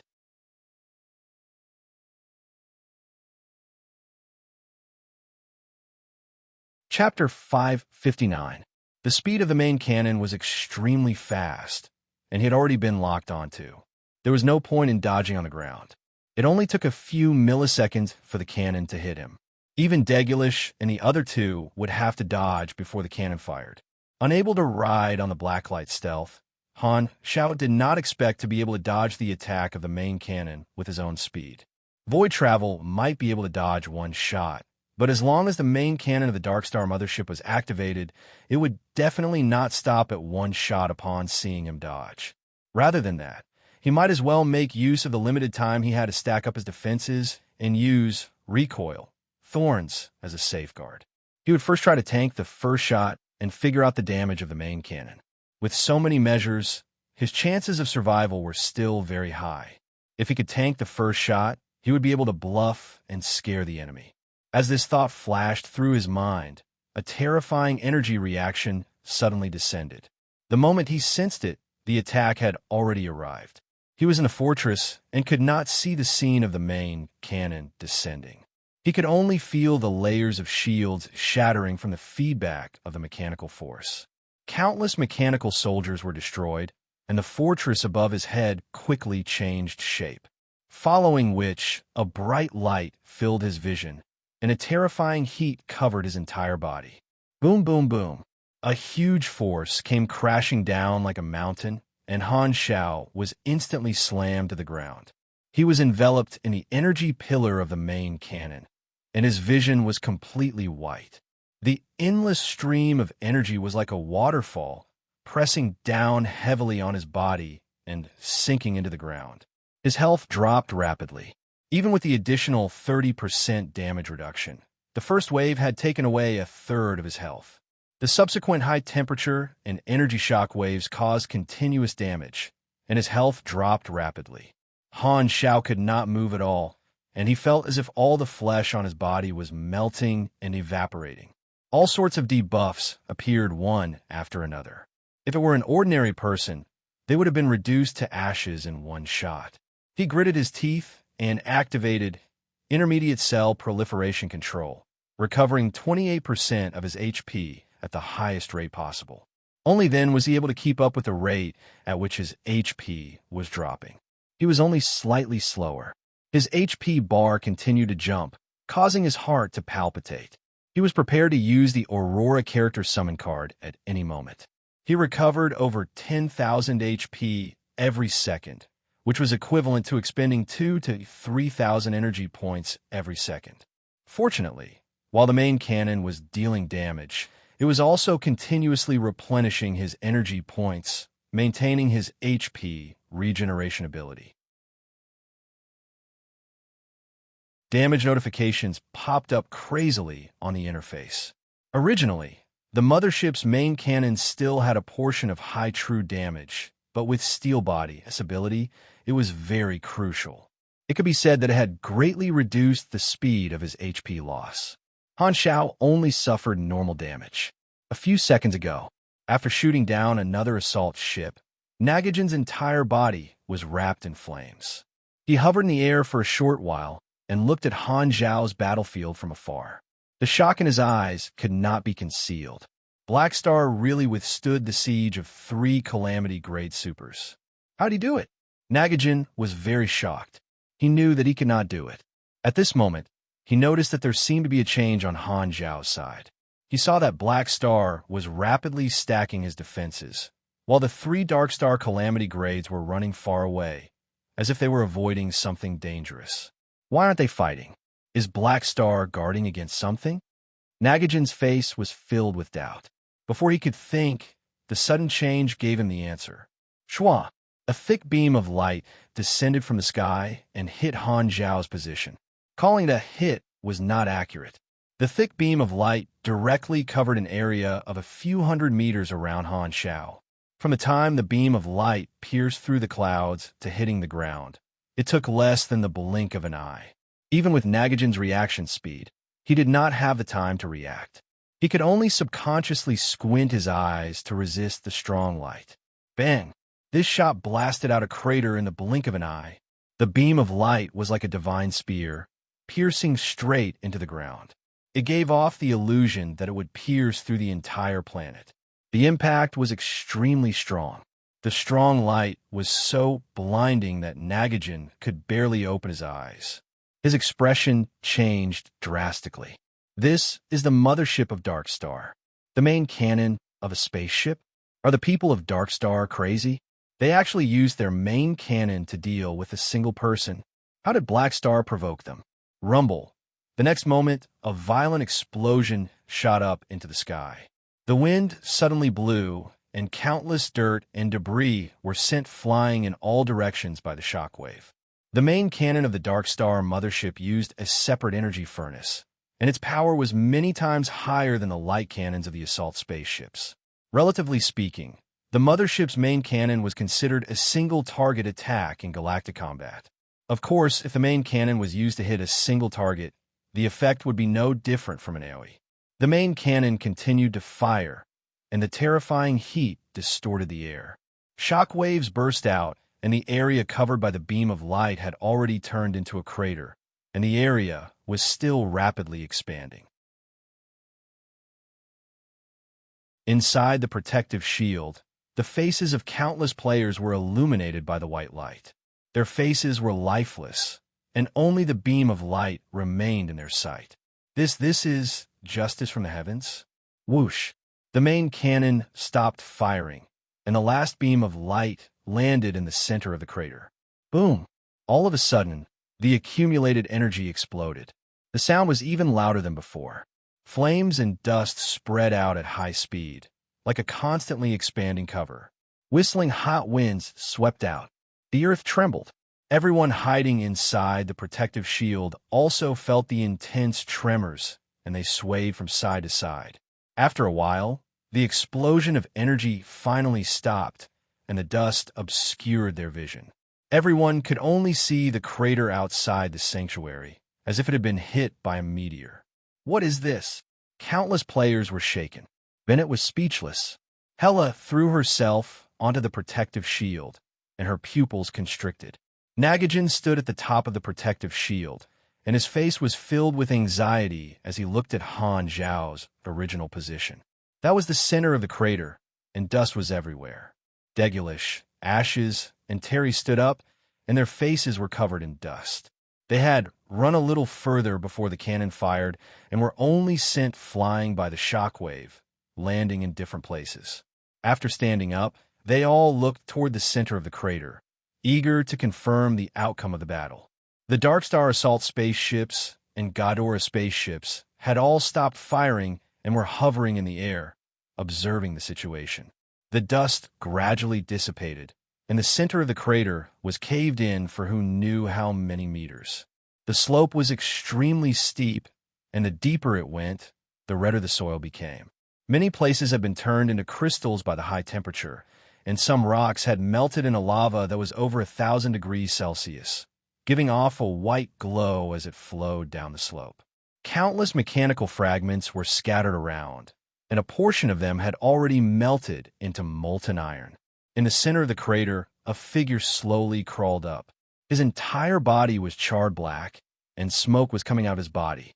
He shook his body a few times, and the charred skin on his body fell off, revealing his normal skin color. He raised his hand and shot out a bolt of mechanical force, changing the shape of a few mechanical fragments and covering his lower body like a pair of pants. Han Zhao's muscular upper body was exposed, and he held the back of his neck with one hand as he cracked his neck and smiled. Phew, that's more like it. I feel like my body is stretched out. Everyone's eyes were focused on Han Zhao. Everyone was looking at him. Not dead. The lively black star formed a huge contrast with the crater beside him.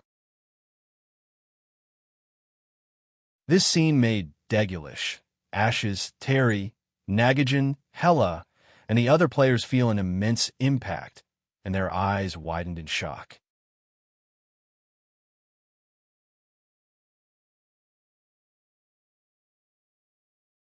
Chapter 560. Even the main cannon of the mothership couldn't kill him. Degulish's eyes widened in disbelief. Ashes clenched his fists tightly, and his face turned green. Terry's body trembled, and his face was filled with shock. The battlefield was dead silent. Han Zhao looked at the machinery fragments around him, and a pained expression flashed through his eyes. He was fine, but most of the machinery had been destroyed, and he had suffered a huge loss. He had 10 million anas in his account, and Ghidorah still owed him 15 million anas.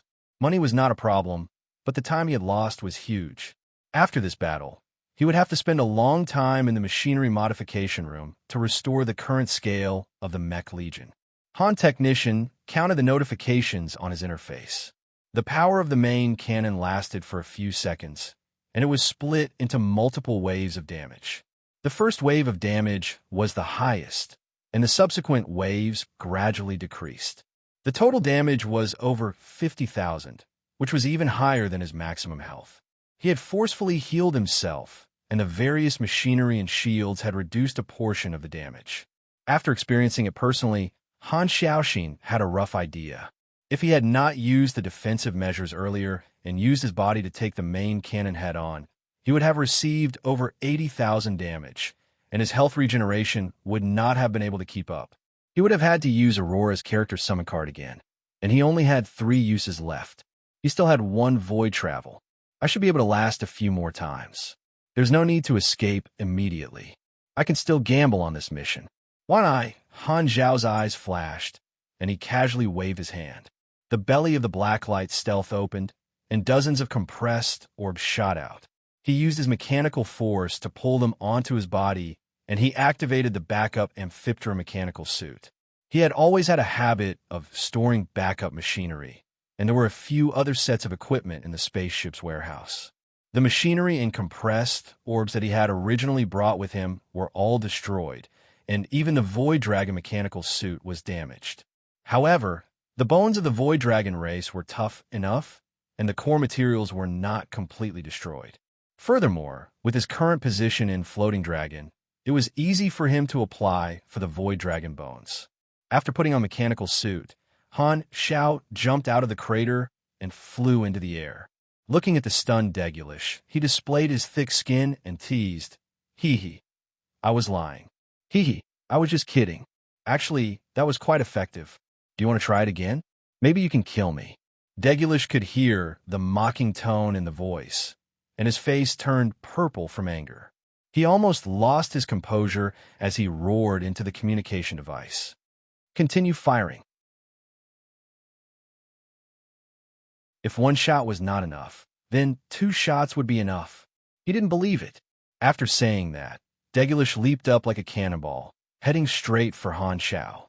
The mothership's main cannon needed to be recharged, and he wanted to entangle Han Shao once more to prevent Black Star from escaping. Seeing that, Ashes and Terry could only put away their emotions and work together with Degulish, attacking from 2 other directions. Black Star, the mothership's main cannon, has begun its second round of charging. Rista's voice rang out from within the mecha's helmet. "Show me the time," Han Shao said. A countdown appeared on the top left corner of the tactical screen. The second main cannon would be fully charged and fired in 40 seconds. Han Shao began a fight with the 3 of them once more. The Amphipter stats were far lower than the Void Dragons, and it was turned into scrap metal in no time. However, he still had a few sets of compressed orbs from his backup mechanical suits, which he constantly changed and destroyed. After fighting for a while, 30 seconds quickly passed, and the time for the second main cannon to fire was getting closer and closer. Once again dragging Han Shao to the ground, Degulish and the other 2 did the same as before, simultaneously opening up a distance to avoid the cannon fire. However, this time, Han Shao did not stay behind to defend himself. Instead, he turned and charged toward Terry, who was closest to him. Han Shao also knew the exact time to fire, and the enemy would not be suspicious because of this. After all, with the first example, they would only think that their dodging had alerted Black Star. He wants to drag Terry along to be attacked. Degulish instantly understood Han Zhao's intentions and was not surprised. With a cold snort, he said, "He won't be able to catch up to Terry." The Calamity-grade Terry was even faster, and even with Han Shao charging with all his might, the distance between them was constantly increasing. At this rate, he would definitely not be able to catch up. Ashes suddenly froze and exclaimed, "No, stop the main cannon. Black Star has a flicker-like ability." During the battle, Han Shao had only used Void Travel once, and that was to prevent Ashes from using his Esper ability. Ashes had almost been kicked in the crotch, and it had left a deep impression on him. With his reminder, Degulish suddenly reacted. His expression changed as he hastily shouted into the communicator, "SH*T, quickly cancel the lock." Right at this moment, Han Shao used Void Travel and instantly appeared beside Terry, revealing an evil smile. "Hee, let's see who can tank better." "No." Terry turned pale with fright, and fear appeared in his eyes. He had a look of "don't come here" on his face. Boom! The next moment, the second main cannon descended, and a second crater appeared on the ground. Explosion, smoke, and shockwaves. Just like the previous cannon, the people within the protective shield once again experienced the feeling of an earthquake. Only when the smoke dissipated did they realize that the cannon had missed, hitting tens of kilometers away and not hitting Han Zhao's position. At the critical moment, Darkstar's temporary commander hurriedly moved the cannon away. Terry's mouth was wide open as he looked at the crater in the distance. He was so frightened that he broke out in cold sweat, and he hurriedly escaped from Han Zhao's side, running more than 1,000 meters away. Having escaped death, Terry still had some lingering fear in his heart as he panted heavily. "Fisk, consider yourself lucky." Han Shao stood where he was and curled his lips, feeling that it was a pity. If Darkstar had not reacted in time, the enemy would have reaped what they had sown. Killing one of their high-level combatants in one shot, he would have gotten back some interest and at least left one enemy behind. However, not hitting was also effective. Han Shao shook his head and turned to look at Degulish. He shrugged and pretended to feel pity. "What are you going to say next? Are you going to fire or not?" "You." Degulish gritted his teeth and almost crushed his communicator. However, he did not dare to use his main cannon on Han Shao, for fear of harming the innocent. Black Star had withstood the first shot, and the second shot had almost killed Terry. The results of these 2 shots showed that the main cannon was completely useless against Black Star and could even injure themselves. The three of them were unable to kill Black Star, and the strongest main cannon of the mothership was also unable to do anything to him. The three of them had realized that even though Black Star could not beat them, the rhythm of the battle had fallen into his hands. Before this, they had never thought that a fellow who had not even reached the calamity grade would be able to cause so much trouble. He could not be beaten up, and he could not be killed. Then, should they bring Black Star onto the ship? Degulish immediately rejected this idea. What a joke! How would he dare to bring this fellow onto the spaceship? Right at this moment, the temporary commander urgently reported the new situation. A strong spatial fluctuation has been detected nearby. Ghidorah's fleet has broken through the spatial disturbance and is currently providing support through the hyperdrive base station. Enemies are continuously appearing, and there is not much time left. We have to quickly retreat. Han Shao also received Nagajan's message at the same time and heaved a sigh of relief. Ghidorah's reinforcements had finally arrived. Although they would be late, they would definitely arrive. Degulish's expression was extremely ugly. He had no other choice but to accept the result of the mission failure. The three of them had been delayed by Han Shao for too long and had not been able to cause any more damage to Blue Star. Dark Star's fleet began to retreat, and Degulish and the other two escaped from the battle and boarded the assault spaceship. Right at this moment, the three of them suddenly heard Han Zhao's soft laughter. "Come and play when you're free." Han Shao smiled and waved his hand, adding in his heart, "If you guys still have a chance. Just you wait. I hope you can still laugh in the future." Degulish's expression was gloomy as he turned around and entered the spaceship. Ashes looked deeply at Han Shao. "Next time, I'll definitely find a way to kill you." Dark Star's assault spaceships that had attacked Blue Star all took off, and the mothership outside the atmosphere began to leave. As the reinforcements from Ghidorah's fleet were too large, almost all the other Calamity Planet's fleet had arrived. Dark Star did not wish to engage in a firefight and hurriedly retreated. Looking at Dark Star's fleet disappearing into the horizon, Han Shao retracted his gaze and looked at the devastated sanctuary. He kept a smile on his face and sighed with a heavy expression. This time, they had suffered heavy losses. The base was fine, but most of the sanctuaries outside had been destroyed and turned into ruins. The number of casualties had not been calculated, but it was definitely not small. Including the Six Nations, a conservative estimate put the number of casualties at over 10 million. After surviving the mutation disaster with much difficulty, the survivors had encountered a sudden disaster, and their civilization had suffered a heavy blow. The only good news was that the Blue Star civilization had not been completely destroyed. "Bennett, calculate the losses and treat the injured." With a sigh, Han Shao used his communicator to issue an order before lying down with his face facing the sky. The moment the pressure disappeared, the tiredness that he had forced himself to endure exploded, engulfing his entire body like a tsunami. He did not even want to move a single finger. This battle had exhausted him to death. Thankfully, while the losses were heavy, the outcome was not irreversible. Everything had finally come to an end. Nagajan landed at the side and looked at Han Shao with a complicated expression. The shock in his heart was like a tsunami. Dark Star had attacked the defenseless Blue Star, mobilizing 3 Calamity-grade supers, but to no avail. Even the main cannon had not been able to kill Black Star. In other words, it was equivalent to Black Star holding back 3 Calamity-grade supers and preventing them from destroying the planet.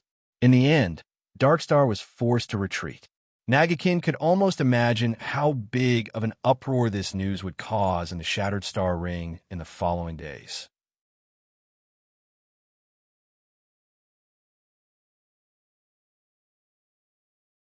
Chapter 561. A series of notifications popped up on the interface. Blue Star Crisis completed. You have received 62 experience. Garden Star System Renown +2. Blue Star, Six Nations Favorability +1,500. Assassination target completed. You have received 1,210 experience. Garden Star System Renown +30. Ghidorah Camp Favorability +1,000. You have received 1 legendary point. Both missions were completed. Han Shao looked at the notifications. His renown in the Garten star system was not low to begin with, and when the news spread, it would increase his renown. After this battle, his renown in the Garten star system would probably increase to the level of famous far and wide, which meant that he would be a famous person in the star field. This time, he had also received a new legendary point. Star System Legendary Point. Garten Star System Battle of the 3 Natural Disasters. You were surrounded by 3 grade A supers and did not lose in the end. You have proven your strength. This is a legendary story, enough to make anyone who knows of it feel surprised and doubtful. Everyone who knows of you will recognize your strength, and your story will be sung in the galaxy. The Star System Legendary Point had a wider range than the Planet Legendary Point and increased the percentage of the reward. The Planet Legendary Point was 5%, and the Star System Legendary Point was 12%. This was Han Zhao's first Star System Legendary Point. Other than the mission rewards, a notification popped up on the NPC interface. There was a new option, Frowny Face Battle Campaign. Blue Star Defense Battle, what a surprise. Han Zhao's eyes lit up. Only a more sensational battle would generate a Battle Campaign instance dungeon. Another similar one was Battle Campaign, Power of the Dragon Emperor. This meant that his battle with Darkstar had reached the level of generating an instance dungeon. It was very easy to deal with the rewards, and it was completed very quickly. At this time, Ghidorah's spaceships descended from the sky and landed slowly. The commander walked over with a group of subordinates. Darkstar set up a space disruption device. We came too late, and they escaped. How is the situation here? As he spoke, the fleet commander subconsciously looked at the crater that had been blasted out by the main cannon, and his heart sank. He felt that the support mission might have failed, and Blue Star had suffered irreparable damage. The enemy didn't succeed. Nagajan explained briefly. Han Zhao's actions played a key role. He focused on explaining the battle between Darkstar and Han Zhao. Hearing this, Ghidorah's commander and subordinates all looked at Han Zhao. Their expressions changed, and their faces were filled with disbelief. Fighting against 3 calamity grades and the mothership's main cannon, this was too strong. Ghidorah looked at the traces of battle around them and knew how intense the battle had been. Ghidorah's upper echelons had been anxiously waiting for the results. They were not worried about Blue Star, but about Han Zhao's safety. As long as Han Zhao was alive, the information exchange could continue. When they learned that Darkstar had sent 3 high-level combatants to deal with Black Star, the upper echelon's hearts sank. They thought that Darkstar had discovered that Black Star had stolen information, so they had taken action. However, Nagajan's report shocked the upper echelons. Black Star had not been defeated even when facing 3 high-level combatants. His opponents were not weaklings, but 3 high-level combatants in the galaxy. In the end, he had even taken on the main cannon head-on. This level of strength shocked even the knowledgeable upper echelons of Ghidorah. Black Star's performance had already entered the ranks of the top combatants. The 6 nations and the sanctuary had suffered varying degrees of damage, and they were organizing people to deal with it. Ghidorah's people had already arrived and were temporarily stationed there, worried that Darkstar would return and help clean up the mess at the same time. There were dilapidated walls everywhere, flames blazing, and smoke rising in spirals. Many injured people were dug out from the rubble by the guards. They covered their bleeding wounds and screamed in pain. There were also residents who had lost their family members who were in a daze and sobbing. It was a tragic scene. Although Darkstar had been repelled, it had caused countless deaths, and the damage would forever remain in the hearts of the survivors. Many of the survivors did not have time to grieve. They took the initiative to join the relief effort and contribute their strength. Han Zhao rested for a while before getting up and walking toward the base. Along the way, the relief workers came and went hurriedly, constantly brushing past him. They were all rushing to save people and did not stop in front of him. However, when they passed by, these relief workers would spontaneously nod at Han Zhao with solemn respect and an indescribable gratitude on their faces. After entering the base area, Hela came up to him and sized him up carefully. She hesitated for a while, and said uncertainly, "Are you not injured?" Aurora quickly interrupted. "Tell me if you're injured. I can treat you. I've seen many such small situations." Han Xiao waved his hand. His face was not red, and he was not panting at all. "It's good that you think you're fine." Hela paused and did not say much. Hee, big sister was very worried about you just now." Aurora giggled. Before Han Xiao could look over, Hela immediately explained, "If you died, we would not be able to live either." Han Xiao rolled his eyes and said, "Helping me earlier is more useful than saying anything else." Hela had never directly accepted Han Xiao's invitation before, but this time she did not deny it and slowly said, "I will focus on training at the Dragon Emperor's place and become stronger as soon as possible." "Me too." Aurora quickly raised her hand. At this time, Bennett walked over from the side with a sorrowful expression.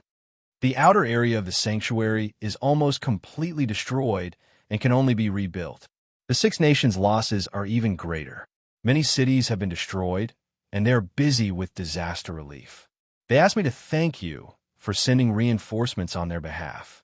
Otherwise, the losses would have been even greater. According to preliminary estimates, 12 million people in Blue Star were killed, and the number of injured and disabled is probably a few times that number. This result is already very good." Han Xiao shook his head. From the beginning to the end, Dark Star's attack had actually only lasted a little more than 10 minutes, but it had already caused tens of millions of casualties. If not for the mercenaries, Nagajin, and the players, the losses would have been even greater. Ghidorah's reinforcements had actually arrived very quickly.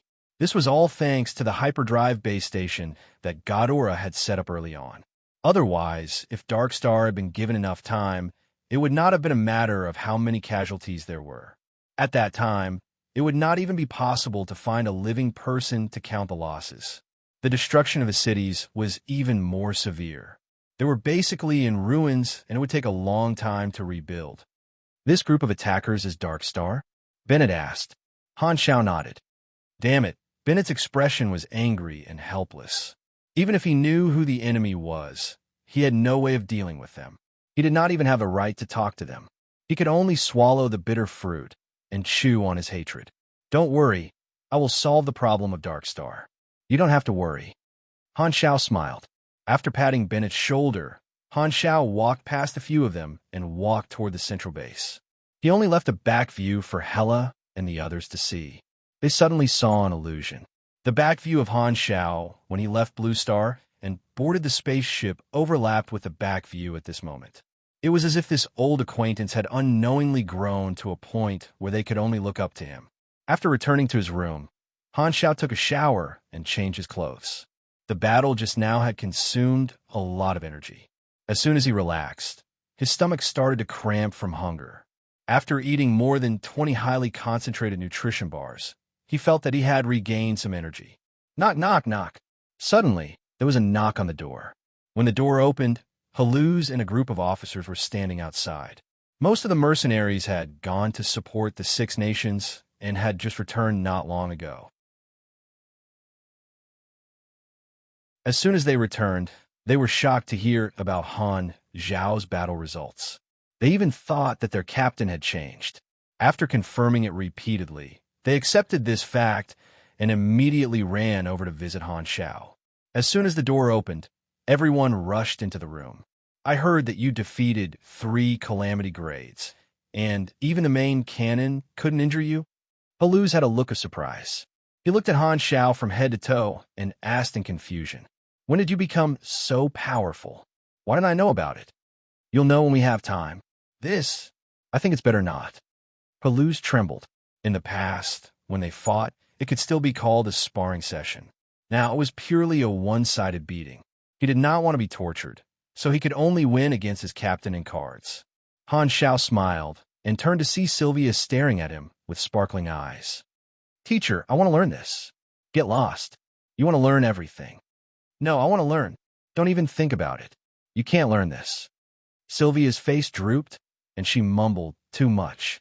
How can you be like this?" Beside her, Jeanette winked and licked her lips. "Captain, you're actually so strong. Let's try it out someday." Go find Harmon. I'm not interested. Han Zhao's mouth twitched. Harmon was suddenly cued. He scratched his head and turned to look at Jeanette. Do you want to fight? I'm always up for it. I'm not talking about a fight. Jeanette's face stiffened. Bullsh asterisk T, that's a fight. The Volga boss curled his lips. The officers were noisy, and only Fu Ding smiled warmly. Black Star, are you injured? It's nothing serious. Han Xiao nodded and asked, where did Aroshia go? Aroshia did not follow this group of officers to visit him. She expended too much energy and went to the reactor to recharge herself. Han Xiao nodded. Aroshia was an energy body, and the reactor was her supply station. The officers chattered for a while, and Han Xiao felt a headache coming on. He chased them out of the room and rested in his room. There was no need for him to interfere in the disaster relief. Han Technician had more important things to do. This battle had caused him to lose a large number of machines, and the most important thing was to reorganize the Mech Legion and restore it to its original size. The second thing was to advance to the Calamity grade as soon as possible. He was currently level 136, and his combat strength was close to grade A. He estimated that he would be able to enter the Calamity grade once he reached level 140. Level 140 was the time of his next race evolution, and the increase would be huge. Coincidentally, his virtual mechanic class was currently level 11, and the upper limit was level 20. This meant that when he reached level 140, there would not be a class advancement mission, only a promotion mission. He still had a mission completion card in his hands, so he could directly advance. However, although he was only 4 levels away from the promotion boundary, every level required a large amount of experience. From level 136 to level 140, he needed more than 3 billion experience. The upper limit of version 1.0 was level 60, and the upper limit of version 2.0 was level 90. As more experience was required to level up, the upper limit would gradually decrease, and the players would need more time to level up. At the beginning of the battle, Han Xiao had used all the experience he had saved to level up. If he wanted to earn 3 billion experience in a short time, he could only start from the players. Ghidorah was secretly preparing for the final battle, and Darkstar was kept in the dark. He had to quickly recover his combat strength before he could participate. Ghidorah's ally was also a main storyline. Looks like I need to update my skills and knowledges. It just so happens that I have enough funds in my account. I can buy Pugilist and Esper class knowledges, copy them, and resell them. I just need to change the price from money to experience. Alright, I can also sell the dungeon I just got. Han Xiao was already familiar with such methods, and he opened the forums to take a look at the situation of the players. All sorts of posts appear before his eyes, and the Blue Star section was almost entirely filled with posts about him. The forums had already exploded because of the battle earlier, and countless screenshots and videos showed the historic scene of Han Xiao facing the main cannon head-on. It was extremely shocking, and the players were extremely excited. The trending list was once again dominated by him. Han Xiao casually browsed through some of the posts, and the boasting made his scalp go numb, and goosebumps appeared all over his body. So many posts from the players could be summed up in a few words. Strong. Awesome. Shocking. Super cool. I'm in love. The players who had already joined the Black Star Mercenary were the happiest.